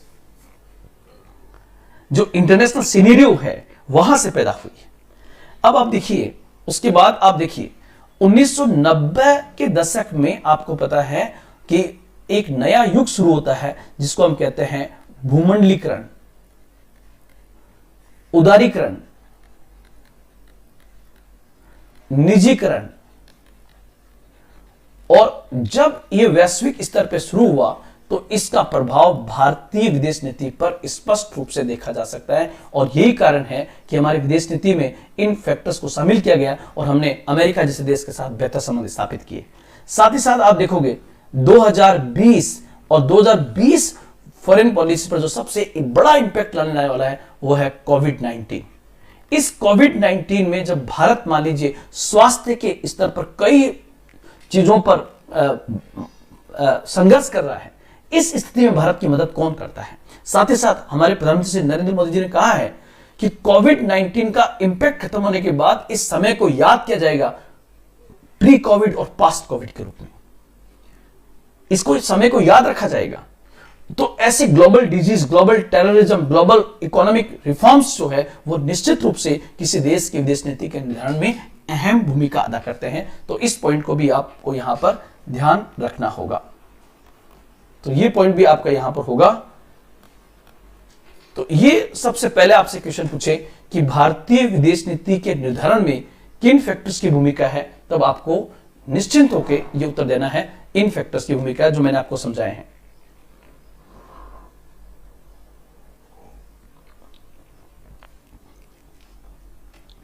आगे बढ़ते हैं। एक क्वेश्चन आपके पास में आएगा, भारतीय विदेश नीति के सिद्धांत क्या है? भारतीय विदेश नीति के सिद्धांत क्या है? The principles of Indian foreign policy, मतलब भारतीय विदेश नीति किन सिद्धांतों पर टिकी हुई है। और ध्यान रखना, प्रत्येक देश का अपना कोई ना कोई सिद्धांत जरूर होता है। तो भारतीय विदेश नीति के सिद्धांत की बात करें तो उन सिद्धांतों में दोस्तों नाम आएगा सबसे पहले कि जब 1945 के बाद सेकेंड वर्ल्ड वॉर समाप्त हुआ और अमेरिका और यूएसएसआर दो नई शक्तियों का उद्भव हुआ, उसी समय भारत आजाद होता है। भारत ने उन दोनों ही खेमों में शामिल न होते हुए गुट निरपेक्षता की नीति को अपनाया था। इसलिए गुट निरपेक्षता हमारी फॉरेन पॉलिसी का एक महत्वपूर्ण सिद्धांत है कि भारत किसी भी गुट में शामिल न होते हुए दोनों गुटों के साथ बेहतर संबंध स्थापित करने का प्रयास करेगा। गुट निरपेक्षता का मतलब संबंधों के अलगाव नहीं है, पूरी तरह से अलग नहीं होना है, बल्कि किसी भी गुट में शामिल न होकर अपनी स्वतंत्र विदेश नीति को बनाए रखते हुए अपने राष्ट्रीय हितों की पूर्ति करना और अपने स्वतंत्र विदेश नीति का संचालन करना गुट निरपेक्षता का हिस्सा है। हम न साम्यवादी गुट यूएसएसआर में शामिल होंगे और न हम पूंजीवादी गुट यूएसए में शामिल होंगे, लेकिन यदि भारत के राष्ट्रीय हित यूएसए से पूरे होते हैं तो हम उसके साथ संबंध रखेंगे, और अगर यूएसएसआर से पूरे होते हैं तो उसके साथ भी संबंध रखेंगे। ये पहला पॉइंट आएगा, गुट निरपेक्षता। इसलिए आपको पता है कि भारतीय विदेश नीति का एक दर्शन है नॉन अलाइनमेंट। इसके साथ दूसरा, हमारी फॉरेन पॉलिसी का दूसरा जो इंपॉर्टेंट स्तंभ है वो है पंचशील। कौन सा? पंचशील एवं शांतिपूर्ण सह अस्तित्व। पंचशील एवं शांतिपूर्ण सह अस्तित्व, इस बिंदु को भी आप लोग यहां पर ध्यान रखना। यह भी हमारी फॉरेन पॉलिसी का एक इंपॉर्टेंट डायमेंशन यहां पर है। पंचशील एवं शांतिपूर्ण सह अस्तित्व मतलब भारत और चीन के मध्य सबसे पहले 1954 में पंचशील एवं शांतिपूर्ण सह अस्तित्व समझौता हुआ था। पंचशील का मतलब 5 सिद्धांत, अर्थात भारत चीन के साथ संबंध स्थापित करते समय 5 सिद्धांतों का ध्यान रखेगा। एक दूसरे पर आक्रमण न करना, एक दूसरे की संप्रभुता की रक्षा करना, उसके सम्मान करना, एक दूसरे के आंतरिक मामलों में हस्तक्षेप करना, एक दूसरे के आंतरिक मामलों में हस्तक्षेप न करना, लाभों का वितरण समानता के आधार पर करना और एक दूसरे के अस्तित्व को स्वीकार करना। यह भारत केवल चाइना के साथ ही नहीं, अपनी विदेश नीति में यह सिद्धांत भारत हर अपने पड़ोसी देश के साथ अपनाता है। तो यह पॉइंट भी आप लोग यहां पर स्पष्ट रूप से ध्यान रखोगे। तीसरा, हमारी फॉरेन पॉलिसी के अंदर एक बिंदु यह भी है और वो है कि भारत एक स्वतंत्र देश होते हुए उपनिवेशवाद, साम्राज्यवाद, नस्लवाद, क्योंकि हम खुद इनके शिकार रहे हैं, तो भारत अपनी फॉरेन पॉलिसी के माध्यम से इनका विरोध करेगा। चाहे उसके सामने कोई महाशक्ति क्यों ना हो, वो उसका विरोध करेगा। यह हमारी फॉरेन पॉलिसी का एक इंपॉर्टेंट पॉइंट यहां पर है। चौथा पॉइंट, हमारी विदेश नीति के सिद्धांतों में आप लोग ध्यान रखना, विदेशी आर्थिक सहायता। विदेशी आर्थिक सहायता मतलब भारत कमजोर देशों की मदद करेगा।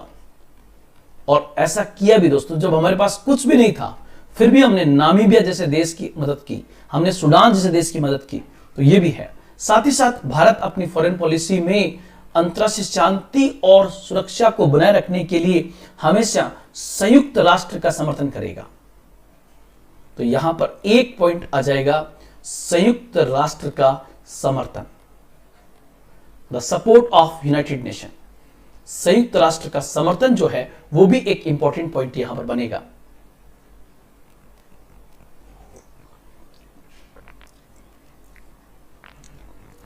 एक भारतीय विदेश नीति का एक इंपॉर्टेंट प्रिंसिपल और है दोस्तों, उसको हम कहेंगे छठा पॉइंट, और वो है गुजराल सिद्धांत।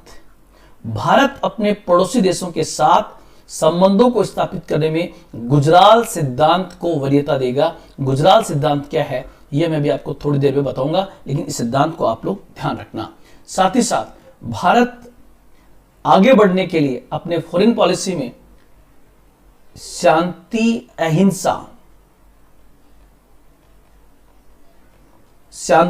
अहिंसा और निशस्त्रीकरण को भी बढ़ावा देगा, डिसआर्मामेंट को। और एक आप लोग ध्यान रखना, हमेशा भारत एक बात कहता है, और वो आपका 8वां पॉइंट होगा, अंतरराष्ट्रीय विवादों का समाधान। विवाद हो सकते हैं लेकिन अंतरराष्ट्रीय विवादों का समाधान,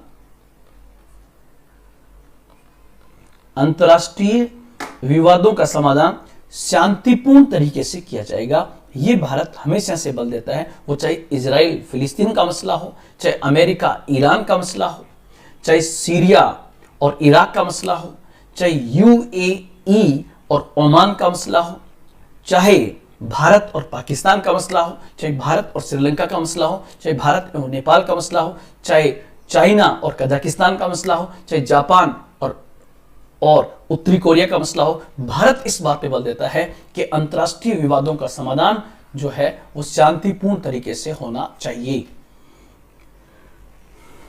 तो ये पॉइंट्स जो है आपको दोस्तों इसमें स्पेशली याद रखना है। एक मैंने आपको सबसे लास्ट में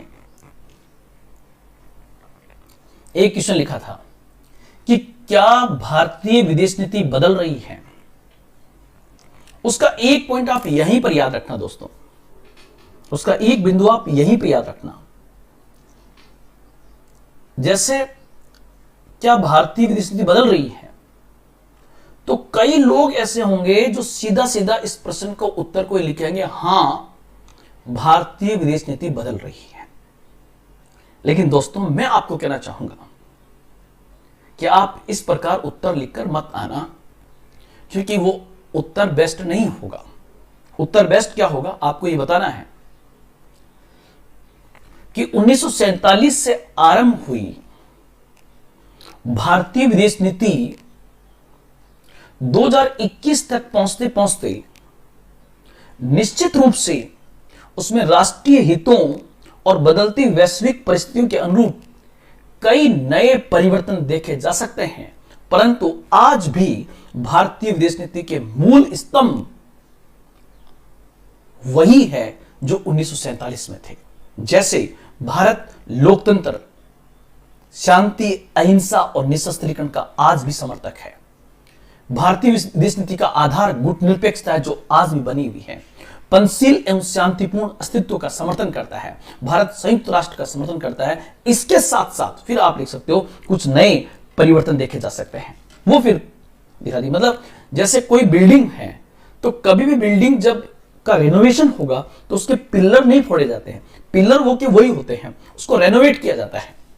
ठीक इसी प्रकार से भारतीय विदेश नीति के जो इंपॉर्टेंट पिलर्स हैं, गुजराल सिद्धांत, गुटनिरपेक्षता, पंचशील, उपनिवेशवाद, साम्राज्यवाद, नस्लवाद का विरोध, लोकतंत्र, शांति, अहिंसा, निशस्त्रीकरण, ये तो आज भी रहेंगे। चाहे कोई सी सरकार बन जाए, कांग्रेस की, बीजेपी की, किसी सरकार बन जाए, ये मूल पॉइंट तो रहेंगे, क्योंकि जो मूल सिद्धांत है ये किसी पार्टी विशेष के सिद्धांत नहीं है दोस्तों। तो ये बिंदु आपको यहां पर स्पेशली ध्यान रखना है। उसके बाद अब आगे बढ़ते हैं और सबसे पहला क्वेश्चन आपसे पूछा जाए कि गुजराल सिद्धांत से आप क्या समझते हैं। अगर दोस्तों आपके सामने क्वेश्चन ये आए, गुजराल सिद्धांत से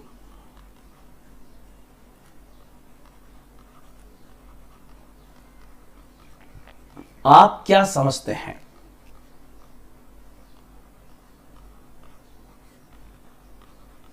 तो सबसे पहले तो आपके दिमाग में आएगा सर गुजराल कौन थे सर। तो यहां पर मैं कहना चाहूंगा, ये जो फोटो आप देख रहे हो, ये श्रीमान स्वर्गीय इंद्र कुमार गुजराल की है। पंजाब के थे इंद्र कुमार गुजराल, और फॉरेन पॉलिसी पर इनकी बहुत सारी बुक्स भी आई हैं। ये भारत के विदेश मंत्री भी रहे,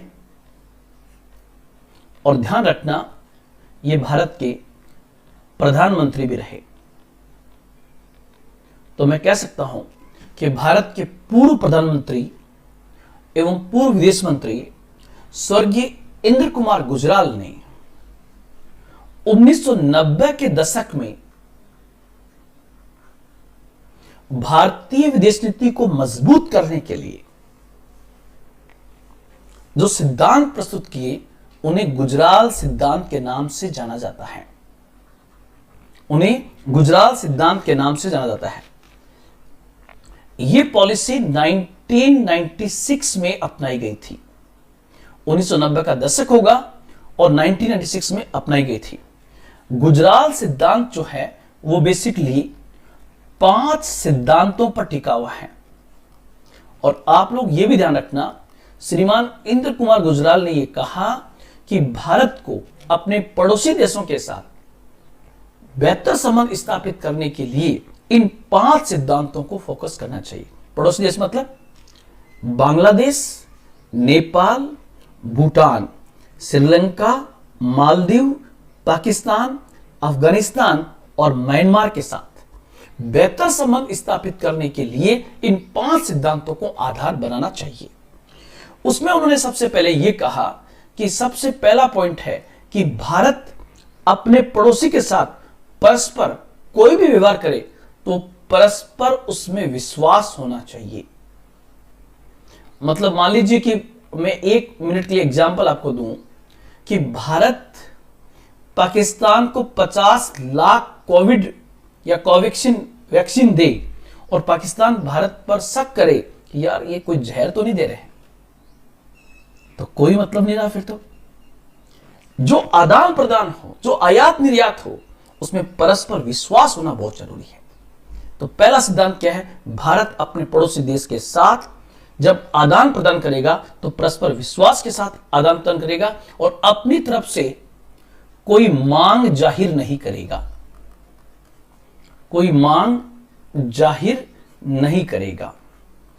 इसका क्या मतलब दोस्तों कि दक्षिण एशिया में भारत सबसे बड़ा देश है, भौगोलिक दृष्टिकोण से भी और जनसंख्या के दृष्टिकोण से भी। अब भारत अगर मालदीव के साथ कोई व्यवहार करता है तो हमें अपेक्षा नहीं रखनी चाहिए कि मालदीव इसके बदले में क्या देगा। आप ऐसी अपेक्षा ही मत रखिए, लेकिन जो आदान प्रदान हो विश्वास के साथ हो। दूसरा सेकंड पॉइंट आप लोग ध्यान रखना कि दक्षिण एशिया मतलब भारत किस में आता है, दक्षिण एशिया में। अब दक्षिण एशिया का कोई एक देश किसी दूसरे देश के खिलाफ, वापस मैं रिपीट कर रहा हूं, दक्षिण एशिया के किसी एक देश के किसी प्रांत का इस्तेमाल दूसरे देश के प्रांत के खिलाफ या देश के खिलाफ नहीं होना चाहिए। जैसे मान लीजिए पाकिस्तान पाक अधिकृत कश्मीर का उपयोग भारत वाले कश्मीर के खिलाफ कर रहा हो, भारत तमिलनाडु का उपयोग श्रीलंका की जाफना के खिलाफ कर रहा हो, भारत बंगाल का यूज बांग्लादेश के खिलाफ कर रहा हो, तो ऐसा नहीं करना चाहिए। तो ध्यान रखना, किसी भी दक्षिण एशियाई देश को यह सुनिश्चित करना चाहिए कि उसके किसी प्रांत का इस्तेमाल दूसरे देश के किसी प्रांत के खिलाफ ना हो। यह पॉइंट भी यहां पर आएगा। तीसरा, देखो अगर पड़ोसी है तो मतभेद हो सकता है, और अगर मतभेद है तो फिर शांतिपूर्ण द्विपक्षीय तरीके से उसका समाधान होना चाहिए। शांतिपूर्ण द्विपक्षीय तरीके से उनका समाधान करने का प्रयास होना चाहिए। फिर चौथा पॉइंट होगा एक दूसरे की राष्ट्रीय पहचान। हर देश की अपनी आइडेंटिटी है, जैसे भूटान की अपनी आइडेंटिटी है, भारत की अपनी आइडेंटिटी है, राष्ट्रीय पहचान और संप्रभुता का सम्मान करेंगे, संप्रभुता का सम्मान करेंगे। और पांचवा और सबसे इंपॉर्टेंट पॉइंट है एक दूसरे के आंतरिक मामलों में दखल न देना।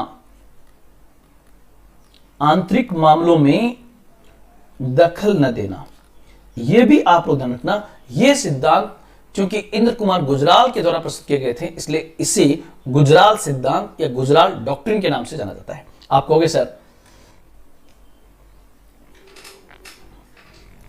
आपको सर हमें याद कैसे होगा ये? तो दोस्तों बिल्कुल आपको लिखा मिल जाएगा, टेंशन न लें। ये देखिए इन गुजराल डॉक्ट्रिन, इस डॉक्ट्रिन का संबंध भारत की विदेश नीति से है। 5 सिद्धांत जो मैंने बता दिया आपको, ये पांचों एज इट इज यहां मैंने वहां लिख के समझा दिए। यहां लिखे हुए एक दूसरे की राष्ट्रीय पहचान और प्रभुत्व का सम्मान किया जाएगा, एक दूसरे के आंतरिक मामलों में दखल नहीं देंगे, द्विपक्षीय वार्ताओं द्वारा समाधान किया जाएगा, और कोई भी दक्षिण एशियाई देश ये सुनिश्चित करना चाहिए कि किसी प्रांत का इस्तेमाल दूसरे देश के किसी प्रांत के खिलाफ न किया जाए, और आदान प्रदान जो है वो विश्वास के साथ में हो। ये पॉइंट सब यहां पर आ गए हैं। Next point, look east policy क्या है? बहुत शानदार। और लुक ईस्ट पॉलिसी का वर्तमान नाम क्या है? लुक ईस्ट पॉलिसी का वर्तमान नाम क्या है, जिसको हम कहते हैं act with east. Act with east क्या है? लुक ईस्ट पॉलिसी के बाद हम देखेंगे लुक वेस्ट पॉलिसी क्या है, और फिर देखेंगे कनेक्ट सेंट्रल एशिया पॉलिसी क्या है। एक एक पॉइंट को हम क्लियर करेंगे। लिखा हुआ आपको यहां पे मिल जाएगा दोस्तों, मैं आपको समझाता हूं। पहले देखिए, आप सबसे पहले यहां पर बताना चाहूंगा, भारत इन देशों के साथ, इन देशों का मतलब दक्षिण पूर्वी एशियाई देश, ये पूरा पार्ट आएगा उसमें। दक्षिण पूर्वी एशियाई देश, ये पूरा पार्ट आएगा उसके अंदर। इन देशों के साथ भारत ने अपने बेहतर संबंध स्थापित करने के लिए जो नीति अपनाई, उसको हम कहेंगे, यहां पर उसका नाम आएगा लुक ईस्ट पॉलिसी, यहां पर। और भारत ने इस साइड में जो खाड़ी देश है, ईरान है, इनके साथ बेहतर संबंध स्थापित करने के लिए जो पॉलिसी अपनाई, उसको हम कहेंगे लुक वेस्ट पॉलिसी। और यहां पर ये Kazakhstan, Kyrgyzstan, Uzbekistan, Tajikistan, Turkmenistan, यहां पर इन देशों के साथ संबंध बेहतर स्थापित करने के लिए जो नीति अपनाई, उसको हम कहते हैं connect central Asia policy. Connect central Asia policy. ये पॉइंट्स आप लोग यहां पर ध्यान रखना। अब यहां पर मैं एक एक को समझाऊं। सबसे पहले, सबसे पहला क्वेश्चन आपके पास में होगा कि लुक ईस्ट पॉलिसी क्या है? इसी को हिंदी में कहते हैं पूरब की ओर देखो नीति क्या है? पूरब की ओर देखो नीति क्या है? और ध्यान रखना, हर नीति को अपनाने के पीछे कोई ना कोई कारण जरूर होता है। यहां पर दोस्तों मैं आपको एक मैप बना के, जो मैप यहां बना हुआ वो अपने हाथों से समझाऊंगा कि ये हमारा प्यारा भारत, और दोस्तों यहां पर आप लोग देखिए कि भारत के पूरब के अंदर ये आता है आपका दक्षिण पूर्वी एशिया, जिसको हम इंडो चाइना पेनिनसुला भी कहते हैं। इसी पर है म्यांमार, थाईलैंड, लाओस, कंबोडिया, और यहां पर ये आ गया इंडोनेशिया, यहां पर ये आ गया बोर्नियो द्वीप पर ब्रुनेई, यहां पर ये आ गया फिलीपींस, यहां पर आ गया ये जापान, यहां पर ये साउथ कोरिया। अब यहां पर देखो भारत पूर्वी, ध्यान रखना इसमें कौन से 2 पार्ट आएंगे? नंबर 1, भारत ने पूर्वी, और दूसरा दक्षिण पूर्वी एशियाई देशों के साथ बेहतर संबंध स्थापित करने के लिए जिस नीति को अपनाया उसे हम लुक ईस्ट पॉलिसी कहते हैं। सबसे पहले आप कहोगे सर यहां पर मैंने लिख दिया, यहां पर ये लुक ईस्ट पॉलिसी, पूरब की ओर देखो नीति क्या है, तो उत्तर क्या होगा? भारत ने दक्षिण पूर्वी एशिया, और दक्षिण पूर्वी एशिया का सबसे इंपॉर्टेंट ऑर्गेनाइजेशन कौन सा है? तो उसका सबसे महत्वपूर्ण संगठन जो है उसका नाम आसियान है। आसियान है। भारत ने दक्षिण पूर्वी एशिया में 10 देश आते हैं, ध्यान रखना आसियान में ये 10 देश, 10 तो ये हो गए, और जापान, फिर उसके बाद जापान, यहां पर यह आ गया साउथ कोरिया, और इसी में आएगा चाइना। भारत ने दक्षिण पूर्वी एशिया और पूर्वी एशिया, दक्षिण पूर्वी एशिया एवं पूर्वी एशिया के साथ बेहतर संबंध स्थापित करने के लिए 1990 के दशक में जिस रणनीति को अपनाया उसे लुक ईस्ट पॉलिसी कहते हैं, उसे लुक ईस्ट पॉलिसी कहते हैं। अब आपको सर हमने उधर देखा ही क्यों, उन्होंने क्यों नहीं देखा? तो ध्यान रखना दोस्तों, जिसको जरूरत होती है वो देखता है। तो हम ये आपके दिमाग में 100% क्वेश्चन आएगा कि सर भारत ने पूरब की ओर क्यों देखा? तो पूरब की ओर इसलिए देखा दोस्तों कि भारत में पहली बार 1990 के दशक में आर्थिक संकट पैदा होता है, इकोनॉमिक क्राइसिस पैदा होता है, और उस आर्थिक संकट जब पैदा होता है तो व्यक्ति अपने दोस्त की तरफ देखता है कि वो मेरी मदद कर देगा। तो दोस्त क्या दक्षिण पूर्वी एशिया था? नहीं, हमारा दोस्त जो था वो बेसिकली यूएसएसआर था, लेकिन उसका उस समय विघटन हो गया, the disintegration of USSR, Soviet संघ का विघटन हो गया, इसलिए हम उसकी तरफ देख ही नहीं सकते, वो तो खुद टूट चुका है। और तीसरा, जब हमारे पास ये 2 संकट पैदा हुए कि हमारे देश में आर्थिक संकट भी पैदा हो गया और सोवियत संघ भी टूट गया, तो उसी समय दुनिया भर में एक नया दौर शुरू हुआ जिसको हम कहते हैं भूमंडलीकरण। और इस नए दौर को देखते हुए भारत ने पूरब और दक्षिण पूर्वी एशिया के साथ बेहतर संबंध स्थापित करने के लिए जो रणनीति अपनाई उसे हम लुक ईस्ट पॉलिसी कहते हैं। और उसी लुक ईस्ट पॉलिसी का परिणाम है कि आपको पता होगा आसियान के साथ भारत का फ्री ट्रेड एग्रीमेंट हो चुका है, जिसे बाफ्टा कहते हैं, Bharat ASEAN free trade agreement. उसी लुक ईस्ट पॉलिसी का नतीजा है कि जापान के साथ बहुत बेहतरीन संबंध हमारे स्थापित हुए हैं, जापान के साथ 2+2 वार्ताएं हुई है, जापान के साथ सिप्पा एग्रीमेंट हुआ है। जापान और साउथ कोरिया भारत में 2 बहुत बड़े इन्वेस्टर्स माने जाते हैं, तो उस पॉइंट को भी आपको यहां पर ध्यान में रखना होगा।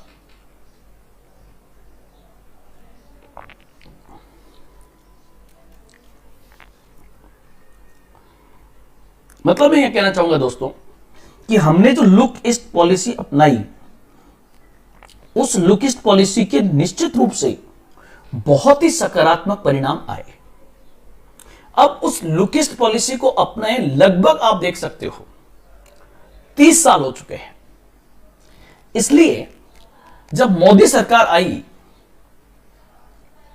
तो अब पूरब की ओर देखो, हमें देखेंगे वो भी देखेंगे, उन्होंने देखना शुरू कर दिया, क्योंकि Bharat, India is also emerging market of the world. इसलिए जो हमारी नई मोदी सरकार है 2014 से, इस सरकार ने इसी लुक ईस्ट पॉलिसी को एक प्रमोटेड रूप दिया और कहा, इसका नाम जो आया वो नाम आता है एक्ट विथ ईस्ट या इंडियाज एक्ट ईस्ट पॉलिसी।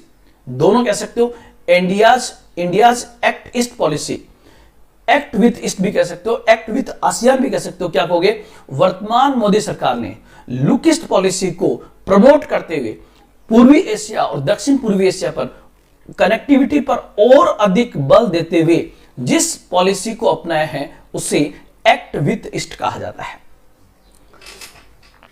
तो यह भी आपको यहां पर बहुत अच्छे समझ में आना चाहिए।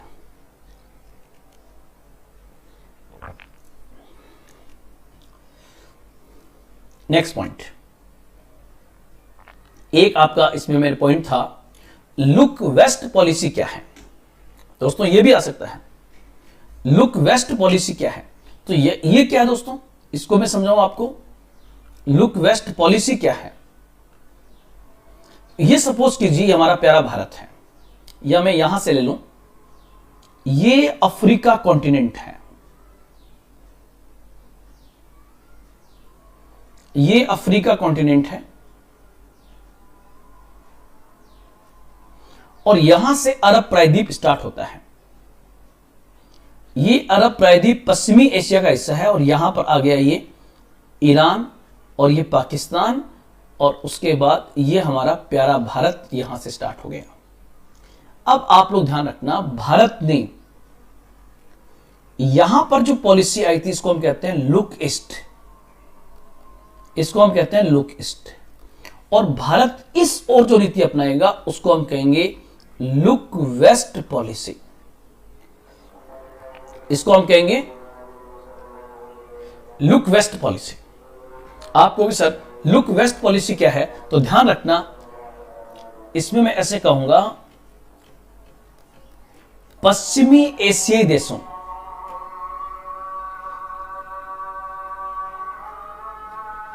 पश्चिमी एशियाई देशों और प्लस खाड़ी देशों, दोनों साथ एक साथ, ये वैसे खाड़ी देश पश्चिम में आते हैं,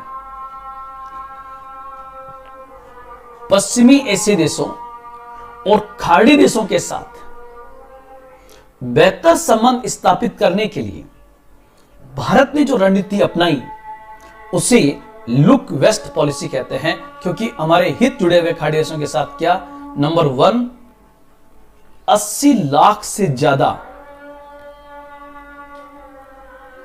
हमारे एनआरआई और पीआईओ यहां पर है, 80 लाख से ज्यादा एनआरआई और पीआईओ यहां पर, अधिकांश एनआरआई हैं। दूसरी बात, तेल के लिए भारत पूरी तरह से निर्भर है, तेल के लिए भारत की निर्भरता, यह सेकंड पॉइंट आपका आएगा, तेल के लिए निर्भरता। तो यहां पर इसी पॉइंट को कहेंगे ऊर्जा सुरक्षा, एनर्जी सिक्योरिटी, ऊर्जा सुरक्षा, ऊर्जा सुरक्षा। और एक हमारी आंतरिक सुरक्षा के कई पॉइंट इनके साथ जुड़े हुए हैं। इस आधार पर भारत ने पश्चिमी एशियाई देशों के साथ, यहां पर पूरे आएंगे खाड़ी देश, ध्यान रखना, ये पूरे खाड़ी देश यहां पर है, जिसमें Yemen, Oman, UAE, Bahrain, Qatar, Doha, Iraq, Saudi Arabia, Jordan, Palestine, Israel, ये सब आएंगे लुक वेस्ट पॉलिसी के अंदर। तो ये आपको इसमें ध्यान रखना है। नेक्स्ट आपका एक क्वेश्चन आ सकता है,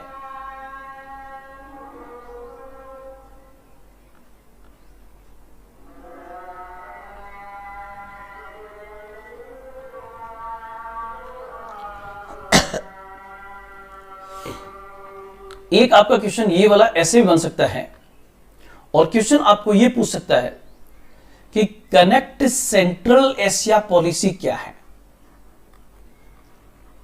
कनेक्ट सेंट्रल एशिया पॉलिसी क्या है। तो यहां पर दोस्तों आप लोग ध्यान रखना, ये हमारा प्यारा भारत और यहां पर ये आ जाएगा पाकिस्तान, ये अफगानिस्तान, और इस जगह पर ये जो पार्ट है ये पूरा कहलाता है ये पूरा सेंट्रल एशिया है,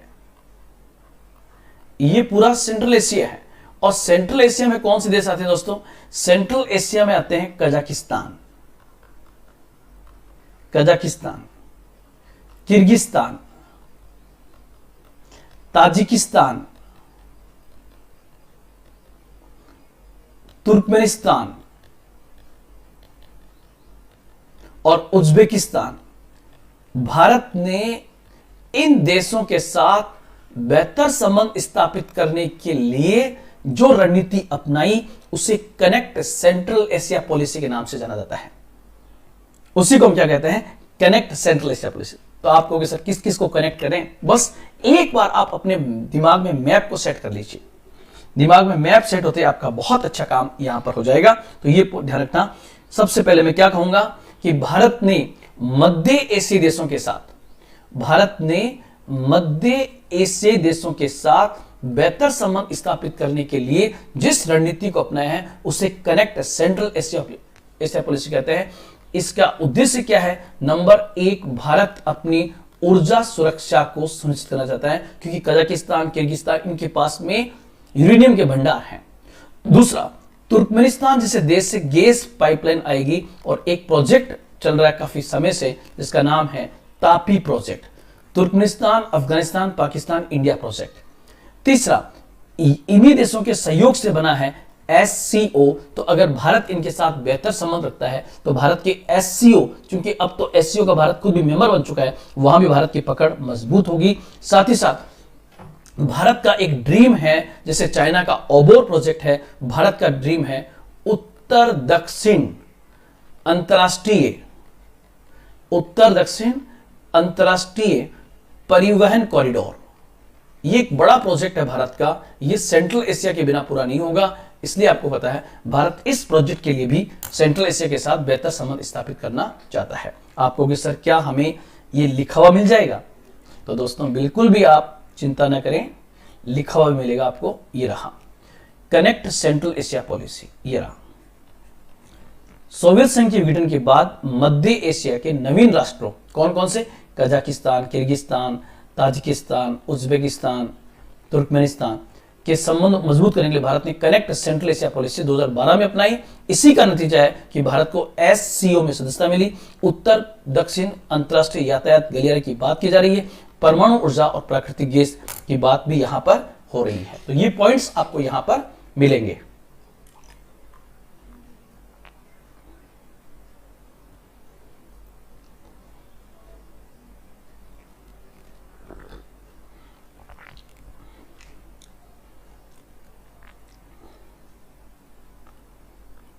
next point,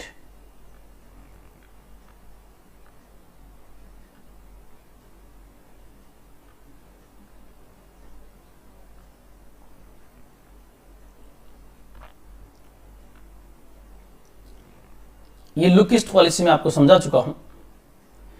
Indo Pacific policy क्या है? ये इंपॉर्टेंट पॉलिसी है, इसकी एक पूरी क्लास मेरी ली हुई है। आप लोग सिर्फ इतना समझना कि आपको पता है कि चाइना एक रणनीति तैयार कर रहा है, और चाइना जो रणनीति तैयार कर रहा है उसी का एक हिस्सा है, मैं आपको बताऊंगा, आगे कहीं आएगा भी, वो है नहीं इसमें, सॉरी। तो देखिए इंडो पैसिफिक स्ट्रेटेजी क्या है। सबसे पहले मैंने कहा कि चाइना एक प्रोजेक्ट चला रहा है जिसको हम कहते हैं OBOR project, one belt one road project.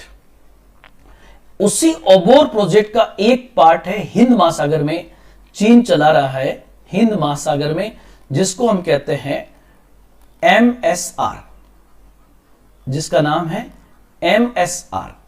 MSR का नाम जो है उसी को हम कहते हैं मैरीटाइम सिल्क रूट।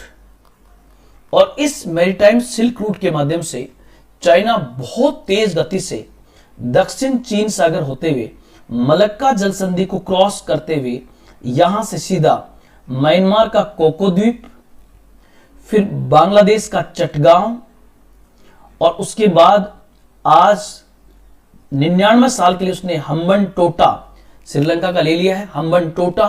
और साथ ही साथ कोलंबो के अंदर भी लेटेस्ट मई 2021 में उसने लेटेस्ट एक नया एग्रीमेंट और कर लिया है कि श्रीलंका की राजधानी कोलंबो के पास एक बड़े एरिया के पर उसका लगभग नियंत्रण रहेगा। उसके लिए एक 7 मेंबर कमीशन उसने बनाया है, जिसमें 5 कोलंबो से श्रीलंका से होंगे और 2 चाइनीज होंगे। वो एडमिनिस्ट्रेशन पूरा अलग चलेगा। और फिर यहां से आप जाओगे तो मालदीव की राजधानी माले, यहां से आगे बढ़े तो दोस्तों यहां पर उसका पाकिस्तान का ग्वादर बंदरगाह, और यहां से आगे बढ़ते हुए सीधा इस ओबोर प्रोजेक्ट से जुड़ जाएगा। इसी को हम कहते हैं CPEC, China Pakistan economic corridor.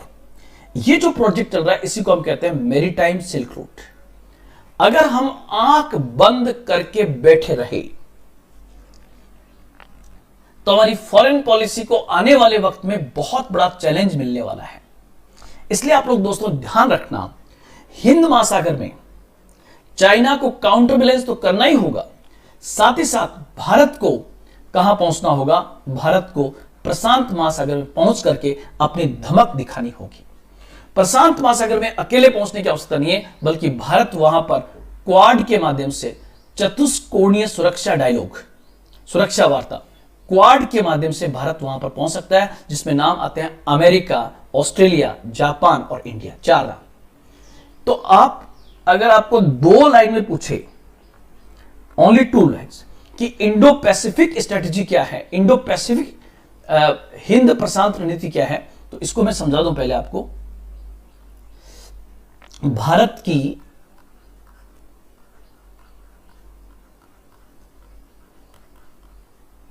Hind प्रशांत रणनीति क्या है, तो इसका मैंने अलग से एक वीडियो तैयार किया दोस्तों, उसको आप देख लेना, आपके समझ में आ जाएगा। जस्ट फॉरेन पॉलिसी में आप लिखना हो तो कैसे लिखोगे, ये भारतीय विदेश नीति का हिस्सा है, ये भारतीय विदेश नीति का हिस्सा है, जिसके अंतर्गत भारत ने हिंद महासागर एवं प्रशांत महासागरीय द्वीपीय एवं प्रायद्वीपीय देशों के साथ बेहतर संबंध स्थापित करने का प्रयास किया है, ताकि भारत नीली अर्थव्यवस्था को फोकस कर सके, सामरिक स्थिति को मजबूत कर सके और अंतरराष्ट्रीय जल मार्गों पर नियंत्रण स्थापित कर सके। इसके लिए भारत ने श्रीलंका और मालदीव के साथ बेहतर संबंध स्थापित करने का प्रयास किया है। भारत ने अफ्रीका के सबसे छोटे देश सेशेल्स के साथ न केवल बेहतर संबंध स्थापित करने का प्रयास किया है, बल्कि सेशेल्स का एक द्वीप एजम्पशन भारत ने अपना सामरिक केंद्र वहां पर खोलने का फैसला किया है। इसी प्रकार मॉरिशस के साथ बेहतर संबंध स्थापित करने का प्रयास किया गया है। मॉरिशस और मॉरिशस का अगालेगा द्वीप, मॉरिशस का अगालेगा द्वीप और इसका सेशेल्स का एजम्पशन द्वीप पर भारत अपने सामरिक बेस की तैयारी कर रहा है। साथ ही साथ पहली बार किसी भारतीय प्रधानमंत्री राष्ट्रपति ने 2018 में मेडागास्कर की यात्रा की, जब राष्ट्रपति रामनाथ कोविंद वहां पर गए थे। इसके साथ साथ भारत ऑस्ट्रेलिया के कुकीज आइलैंड को सामरिक केंद्र को रूप में विकसित करने की तैयारी कर रहा है। इससे बढ़कर भारत ने इस क्षेत्र की ओर आगे बढ़ते हुए यहां पर ऑस्ट्रेलिया के द्वीपीय देशों के साथ बेहतर संबंध स्थापित करने के लिए फिपिक जैसा ऑर्गेनाइजेशन तैयार किया है, forum for India Pacific island cooperation. Bharat की इस संपूर्ण रणनीति को इंडो पैसिफिक स्ट्रेटेजी कहा जाता है और इसी स्ट्रेटेजी के अंदर भारत ने जापान, ऑस्ट्रेलिया को शामिल करने के लिए क्वाड जैसी संरचना को भी तैयार किया है। तो ये तमाम पॉइंट्स आपके यहां पर आएंगे। अगर वो हमारे बंगाल की खाड़ी में आता है तो हमें उसके दक्षिण चीन सागर में जाना चाहिए।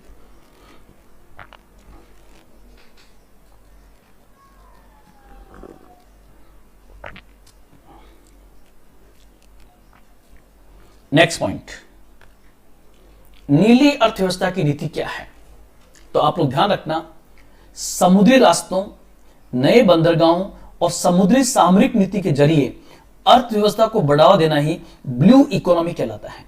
अगर कोई भी देश समुद्री रास्तों को, नए बंदरगाहों को, समुद्री इकोनॉमी को के माध्यम से अर्थव्यवस्था को बढ़ावा देता है तो यह नीली अर्थव्यवस्था कहलाता है। और चूंकि 21वीं शताब्दी में भारत को आगे बढ़ना है तो अपनी ब्लू इकोनॉमी को मजबूत करना होगा। और क्यों करना होगा, आप लोग ध्यान रखना कि भारत 3 ओर से समुद्र से घिरा हुआ है। भारत के पास एक बहुत बड़ा मैरीटाइम बेल्ट है, मतलब हमारी जो तटीय सीमा है, उस तटीय सीमा से 12 एनएम 12 नॉटिकल माइल तक जो है वो हमारा मैरीटाइम बेल्ट है। 24 एनएम तक कॉन्टिजियस जोन है और 200 एनएम तक ईईजेड है। ये भारत के पास अथाह क्षेत्र पड़ा हुआ है। भारत को इसका प्रयोग करना चाहिए ताकि ब्लू इकोनॉमी को बढ़ावा दे सके। अगर भारत इसको फोकस करता है तो क्या परिणाम आएगा, मत्स्य के क्षेत्र में नए आयाम स्थापित होंगे, समुद्री संसाधनों की खोज की जा सकी, तेल, प्राकृतिक गैस, मोती और द्वीपीय देशों के साथ बेहतर संबंध स्थापित करके अंतरराष्ट्रीय जलमार्ग पर नियंत्रण किया जा सकेगा, चाइना को काउंटर बैलेंस किया जा सकेगा और सामरिक नौसैनिक केंद्रों को भी स्थापित किया जा सकेगा। इसलिए भारत को ब्लू इकोनॉमी फोकस करना चाहिए। और भारत के लिए क्यों इंपॉर्टेंट है, क्योंकि भारत का 90% समुद्री व्यापार, भारत के कुल व्यापार का 90% समुद्र के माध्यम से होता है, हिंद महासागर के माध्यम से होता है। भारत के पास मुख्य 6100 किलोमीटर लंबी तटीय सीमा है। भारत के पास 1300 से अधिक आइलैंड्स हैं, उनका प्रयोग होना चाहिए। भारत के पास 20 लाख वर्ग किलोमीटर का अन्य आर्थिक क्षेत्र है। भारत हिंद महासागर में सबसे मुख्य स्थिति रखता है, पर्यावरण के भी अनुकूल होगा और चाइना को काउंटर बैलेंस किया जा सकेगा। इसलिए भारत को ब्लू इकोनॉमी को अपनाना चाहिए।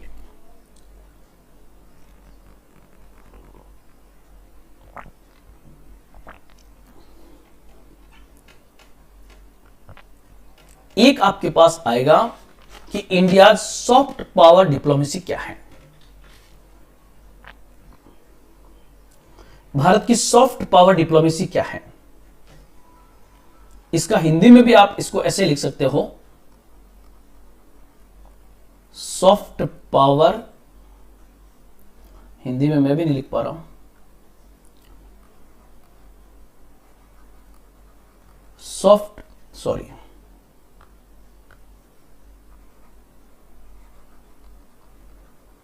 सॉफ्ट पावर डिप्लोमेसी,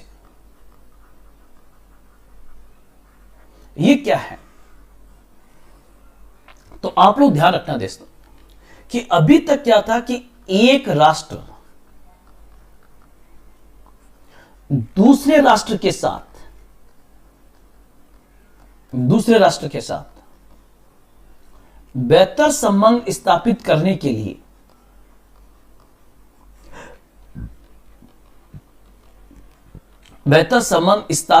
के लिए ज्यादा से ज्यादा क्या करता था, क्योंकि हर देश की सबसे बड़ी कमजोरी है कि उसको आर्थिक मदद चाहिए, तो एक देश उसको आर्थिक सहायता दे दे, उसको हर देश को अपने पड़ोसी से खतरा है तो उसकी सैन्य सहायता। तो ध्यान रखना, ये बेसिकली आप लोग ध्यान रखना, ये दोनों टूल्स जो हैं आर्थिक और सैन्य सहायता, ये बेसिकली परंपरागत माने जाते हैं, ये ट्रेडिशनल टूल्स माने जाते हैं, परंपरागत माने जाते हैं। आप कहोगे सर सॉफ्ट पावर डिप्लोमेसी क्या है, तो ये बेसिकली हार्वर्ड यूनिवर्सिटी के प्रोफेसर हैं जोसेफ ने, उन जोसेफ ने थ्योरी प्रस्तुत की। उन्होंने कहा कि एक देश को दूसरे देश के साथ बेहतर संबंध स्थापित करने के लिए आर्थिक सहायता और सैन्य सहायता के परंपरागत तरीकों से हटकर उसको क्या करना चाहिए, परंपरागत तरीकों से हटकर दूसरे देश के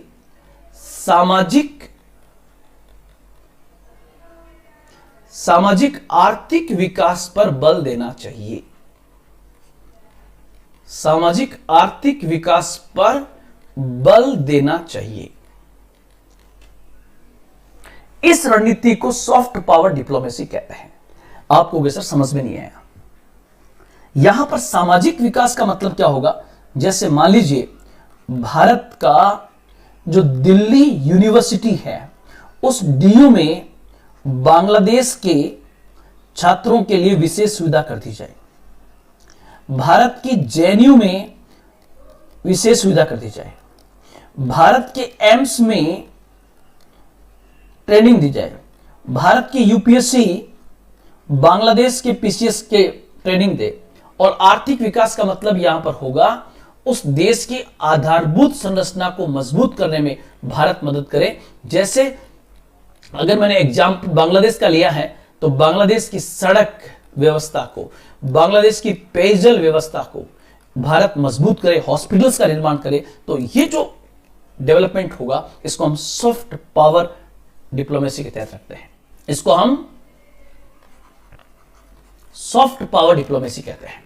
ये पॉइंट आप यहां पर याद रखोगे।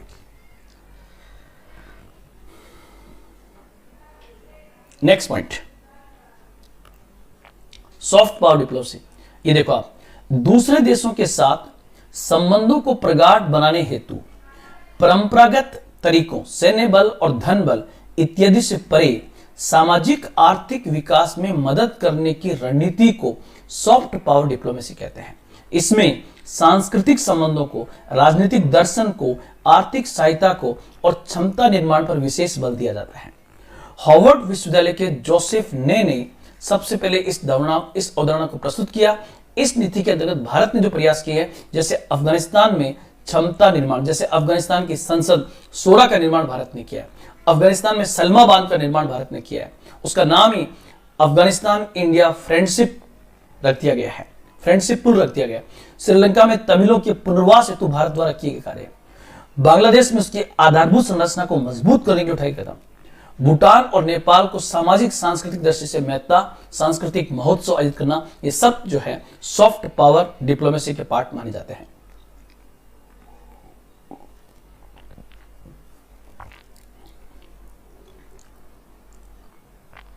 नेक्स्ट पॉइंट, पहले पड़ोस की नीति क्या। उससे पहले एक चीज और मैं बताना चाहूंगा आपको, शायद भूल जाऊंगा बाद में।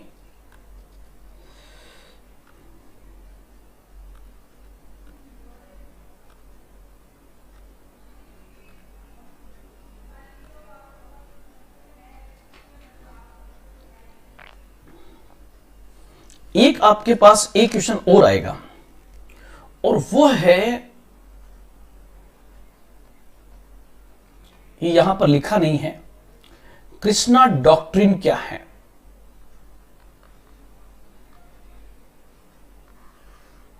आपसे पूछे कि कृष्णा डॉक्ट्रिन क्या है, तो आप लोग दोस्तों ध्यान रखना, 1990 के दशक में यूपीए सरकार में एक विदेश मंत्री रहे, यूपीए फर्स्ट के शायद कार्यकाल में, 2000 के दशक में, उनका नाम था एसएम कृष्णा। और एसएम कृष्णा उस समय भारत के विदेश मंत्री थे। और भारत के विदेश मंत्री रहते हुए एसएम कृष्णा ने 2006 में एक डॉक्ट्रिन पेश की, एक सिद्धांत पेश किया, उसको कृष्णा डॉक्ट्रिन के नाम से जाना जाता है। इस डॉक्ट्रिन में उन्होंने कहा कि भारत एक ऐसा देश है जिसके एनआरआई जो हैं, एनआरआई नॉन रेजिडेंट इंडियन और पीआईओ पूरी दुनिया में फैले हुए हैं। एनआरआई और पीआईओ क्या होते हैं, इसके लिए आप मेरा अलग से एक वीडियो देख लेना एनआरआई और पीआईओ पे, उसमें पूरा आपको मिल जाएगा कि पूरी दुनिया में लगभग 3 करोड़ से ज्यादा एनआरआई भारत के विदेशों में काम कर रहे हैं। करोड़ों की संख्या में पीपल ऑफ इंडियन ओरिजिन विभिन्न देशों में है। और जो पीआईओ है उन्होंने अलग अलग देश के विभिन्न अच्छे पदों पर पहुंच गए। जैसे आप देखोगे कमला हैरिस जो है अमेरिका की उपराष्ट्रपति बन गई है। ऐसे ही Mauritius, Seychelles, Trinidad Tobago, Guyana, Singapore, बहुत अच्छे अच्छे पदों पर हमारे लोग पहुंचे हैं। तो भारत को अगर उनके साथ बेहतर संबंध स्थापित करने हैं तो दुनिया भर में फैले हुए एनआरआई और पीआईओ के साथ भारत एक बहुत बेहतर रणनीति अपना करके एनआरआई और पीआईओ को पुनः भारतीय संस्कृति के साथ जोड़े। जब वो भारतीय संस्कृति के साथ जुड़ेंगे तो भारतीय अर्थव्यवस्था का विकास स्वतः ही हो जाएगा। इस डॉक्ट्रिन को कृष्णा डॉक्ट्रिन कहा जाता है। और भारत को जहां पर भी एनआरआई और पीआईओ को किसी प्रकार की समस्या आ रही है, उनके समाधान के लिए काम करना चाहिए। यहां तक हम पढ़ चुके हैं। अब आपका आएगा पहले पड़ोस की नीति क्या है। पहले पड़ोस की नीति क्या है, नेबरहुड फर्स्ट पॉलिसी क्या है। तो ध्यान रखना, सबसे पहले तो ये किसकी नीति है, हमारी वर्तमान भारत सरकार की नीति है। ये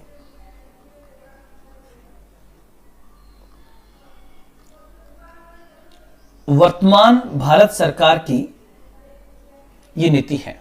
और वर्तमान भारत सरकार का मतलब होगा वर्तमान में जो मोदी सरकार है उस मोदी सरकार की ये पॉलिसी है, नेबरहुड फर्स्ट पॉलिसी। ये पॉलिसी क्या है कि इस पॉलिसी के तहत भारत ने अपने पड़ोसी देशों के साथ, भारत ने अपने पड़ोसी देशों के साथ बेहतर संबंध स्थापित करने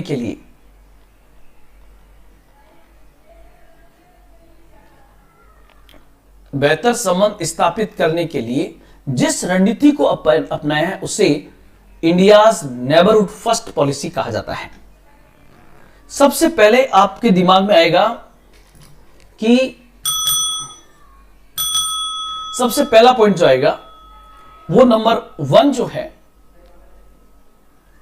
नंबर 1, मोबाइल की आवाज आ रही, बंद करिए। नंबर 1 जो होगा, पहली बात, पड़ोसी देशों के साथ हम उच्च स्तरीय वार्ताओं को बढ़ावा दें। हम उच्च स्तरीय वार्ताओं को लगातार बढ़ावा दें, मतलब हाई लेवल टॉक्स जो है भारत अपने पड़ोसी देशों के साथ लगातार जारी रखे। ताकि संवाद के माध्यम से हर चीज का समाधान किया जा सकता है, उसका रास्ता निकलेगा। जैसे कहते थे, अटल जी कहते थे कि भूगोल नहीं तो कम से कम इतिहास बदला जा सकता है। और कैसे बदला जा सकता है? लगातार बातचीत के माध्यम से, संवाद के माध्यम से। तो यहां पर मोदी सरकार ने यह कहा है कि भारत जो है वो अपने पड़ोसी देशों के साथ लगातार उच्च स्तरीय वार्ताओं को जारी रखे। दूसरा भारत के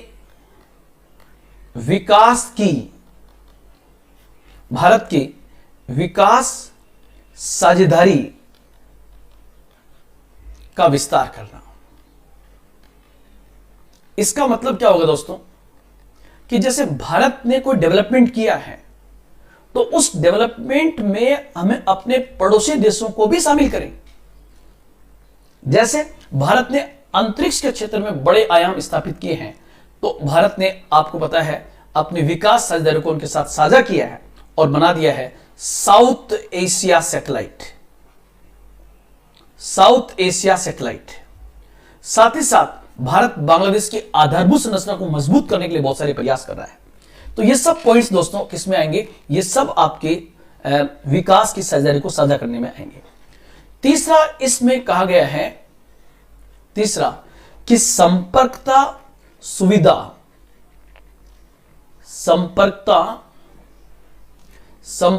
सुविधाएं, कनेक्टिविटी फैसिलिटीज एवं आधारभूत संरचना के विकास में सहयोग करें। भारत जो है अपने पड़ोसी के साथ कनेक्टिविटी को बढ़ाए और आधारभूत संरचना के विकास में मदद करें। चौथा है कि भारत अपने पड़ोसी देशों के आंतरिक मामलों में हस्तक्षेप नहीं करेगा। आंतरिक मामलों में कोई हस्तक्षेप नहीं करेगा। और ये पॉइंट्स जो है दोस्तों इसमें आएंगे। और पहले पड़ोस की नीति का संबंध इस बात से भी है दोस्तों कि कोई भी चीज आए तो भारत सबसे पहले उसको पड़ोस के साथ साझा करेगा। जैसे हम अगर स्पेस के क्षेत्र में कोई नया डायमेंशन ले रहे हैं, हमने कोई इनोवेशन किया है, तो हम उस डेवलपमेंट को हमारे पड़ोस के साथ साझा करेंगे। अगर भारतीय प्रधानमंत्री पद की शपथ ले रहे हैं तो उस शपथ में हम सबसे पहले हमारे पड़ोसियों को शामिल करें। अगर भारत ने वैक्सीन का निर्माण किया है तो भारत उस वैक्सीन को सबसे पहले अपने पड़ोसियों के साथ साझा करे, ताकि पड़ोसी को महसूस हो कि भारत अपने विकास को साझा कर रहा है। इसको हम कहते हैं इंडियाज नेबरहुड पॉलिसी। ये इसमें आपका आएगा और ये आपको बहुत अच्छे से याद भी रखना है। उसके बाद एक पॉइंट आपके पास में होगा, ये देखो दोस्तों, यहां पर मैंने इसको बता रखा पूरा, पड़ोसी देशों के साथ उच्च स्तरीय विचार विमर्श को बढ़ावा देना, उनके साथ भारत की विकास साझेदारी का विस्तार करना, संपर्कता सुविधा आधारभूत ढांचे का विकास करना, और भारत इनके आंतरिक मामलों में हस्तक्षेप नहीं करेगा। जो मैंने लिखा वो यहां पर भी लिखा हुआ है, इसलिए किसी प्रकार की परेशानी आपको ना हो उसका बंदोबस्त यहां पर किया गया है। अब आता है गुटनिरपेक्षता 2.0 क्या है।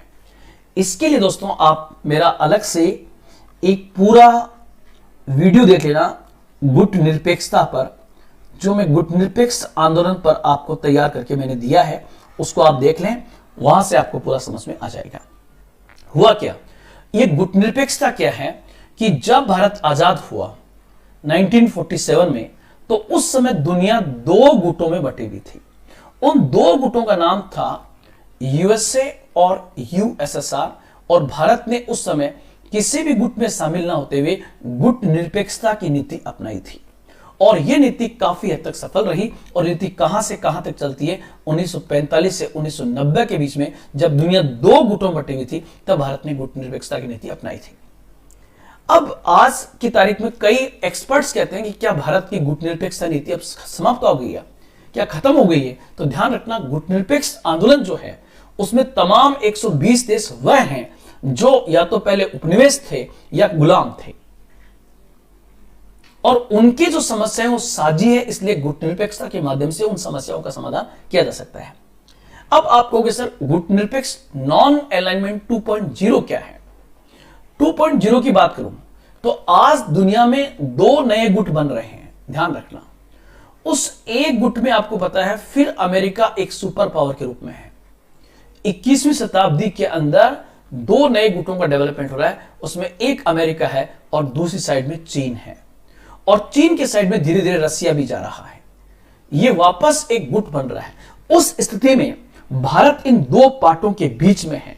भारत को न यूएसए के पक्ष में पूरी तरह जाना चाहिए और न पूरी तरह से चाइना के पक्ष में जाना चाहिए, बल्कि गुटनिरपेक्षता 2.0 के माध्यम से अपनी स्वतंत्र विदेश नीति का संचालन करते हुए दोनों पड़ोसियों के साथ बेहतर संबंध स्थापित करना चाहिए। इसको हम कहते हैं गुटनिरपेक्षता 2.0।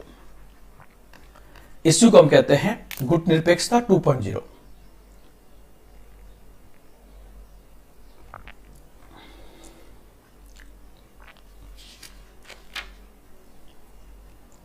नेक्स्ट पॉइंट, यहां पर पूरा दे दिया गया दोस्तों। गुटनिरपेक्षता 2.0 क्या है?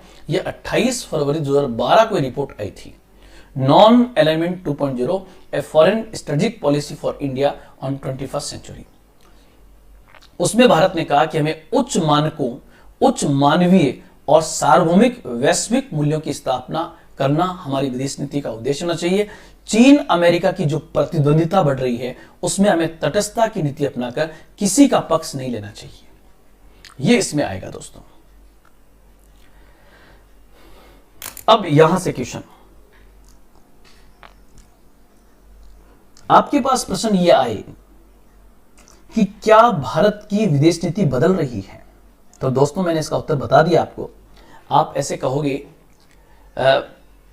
मैंने इसका उत्तर पहले बता दिया है। आप ये कहोगे कि 21वीं शताब्दी के इस बदलते परिवेश में, बदलते राष्ट्रीय हितों और बदलते अंतर्राष्ट्रीय परिवेश में निश्चित रूप से भारतीय विदेश नीति में परिवर्तन के तत्व देखे जा सकते हैं, परंतु सूक्ष्म दृष्टि से अवलोकन किया जाए तो भारतीय विदेश नीति के मूल स्तंभ आज भी वही है जो 1947 में थे। अर्थात भारतीय विदेश नीति का आधार आज भी गुटनिरपेक्षता, पंचशील, शांतिपूर्ण सह अस्तित्व, गांधीवाद,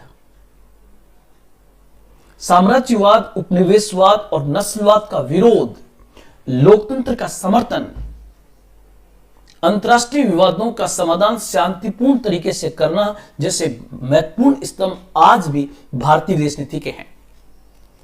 इस क्रम में भूमंडलीकरण, उदारीकरण और निजीकरण के इस दौर में, बदलते परिदृश्य, नीली अर्थव्यवस्था के इस दौर में निश्चित रूप से भारतीय विदेश नीति में नए परिवर्तन दृष्टिगोचर हो रहे हैं। जैसे पहली बार भारत हिंद महासागरीय देशों के साथ बेहतर संबंध स्थापित करने का प्रयास पहले से अधिक जोर शोर से कर रहा है। Maldives, Sri Lanka, Seychelles, Mauritius, Madagascar के साथ एक नए तरीके के संबंध स्थापित किए जा रहे हैं। भारत हिंद महासागर में अपने सामरिक केंद्रों की स्थापना कर रहा है। भारत ऑस्ट्रेलिया, जापान, अमेरिका के साथ मिलकर क्वाड की रचना कर रहा है। फिपिक के माध्यम से नए संगठनों पर बल दिया जा रहा है। मध्य एशिया के लिए कनेक्ट सेंट्रल एशिया पॉलिसी को अपनाया जा रहा है। पहली बार भारतीय प्रधानमंत्री ने इजराइल और फिलिस्तीन की यात्रा एक साथ करके एक संतुलित जवाब दिया है। साथ ही साथ खाड़ी देशों में यूएई की यात्रा करके एक लंबा जो अलगाव उनके साथ में था उसको तोड़ने का प्रयास किया है। भारतीय प्रधानमंत्री ने अफ्रीका महाद्वीप के गरीब देशों तक पहुंच करके जैसे युगांडा और रवांडा की यात्रा जो है नए प्रकार की विदेश नीति की ओर संकेत करती है। साथ ही साथ अंतरराष्ट्रीय स्तर पर पिछले 5 सालों में लगातार पाकिस्तान को अलग थलग करने की नीति भारतीय विदेश नीति में नए तत्वों को दृष्टिगोचर करती है। ये पॉइंट आप लिखना और इसको लिख करके मुझे दिखाना, तो बड़ी मुझे भी महसूस होगा कि हां आपने बहुत अच्छी मेहनत की है। तो ये पॉइंट्स सबके सब दोस्तों आज की फॉरेन पॉलिसी के अंदर थे। दोस्तों आज पूरा का पूरा हमारा टॉपिक जो था वो बेसिकली हमारी विदेश नीति के ऊपर था और मैंने विदेश नीति के बहुत सारे डायमेंशन समझाने के प्रयास किए और लेटेस्ट जो है कुछ और डायमेंशन के साथ में आपके सामने फिर प्रस्तुत होऊंगा कि भारत की विदेश नीति को और किन पॉइंट्स का ध्यान रखना चाहिए। वो पॉइंट्स भी आपके सामने, तमाम पॉइंट्स को और करंट अपडेशन के साथ में रखने का प्रयास करेंगे। आज दोस्तों विदेश नीति का यह पार्ट इतना ही था। फिर मिलेंगे एक नए टॉपिक के साथ नव भारत निर्माण के प्लेटफॉर्म पर, न्यू इंडिया के प्लेटफॉर्म पर, ताकि आप में एक नई उमंग, नई ऊर्जा और नए उत्साह का संचार हम कोविड-19 के इस प्रोटोकॉल में कर सके। हम कोशिश कर रहे हैं कि पूरे दिन में आपको एक वीडियो दिया जाए, लेकिन उस वीडियो को पूरी गुणवत्ता के साथ तैयार किया जाए, उसको मैपिंग के माध्यम से आपको समझाने का प्रयास किया जाए। इसलिए दोस्तों आज इतना ही। जय हिंद, जय भारत।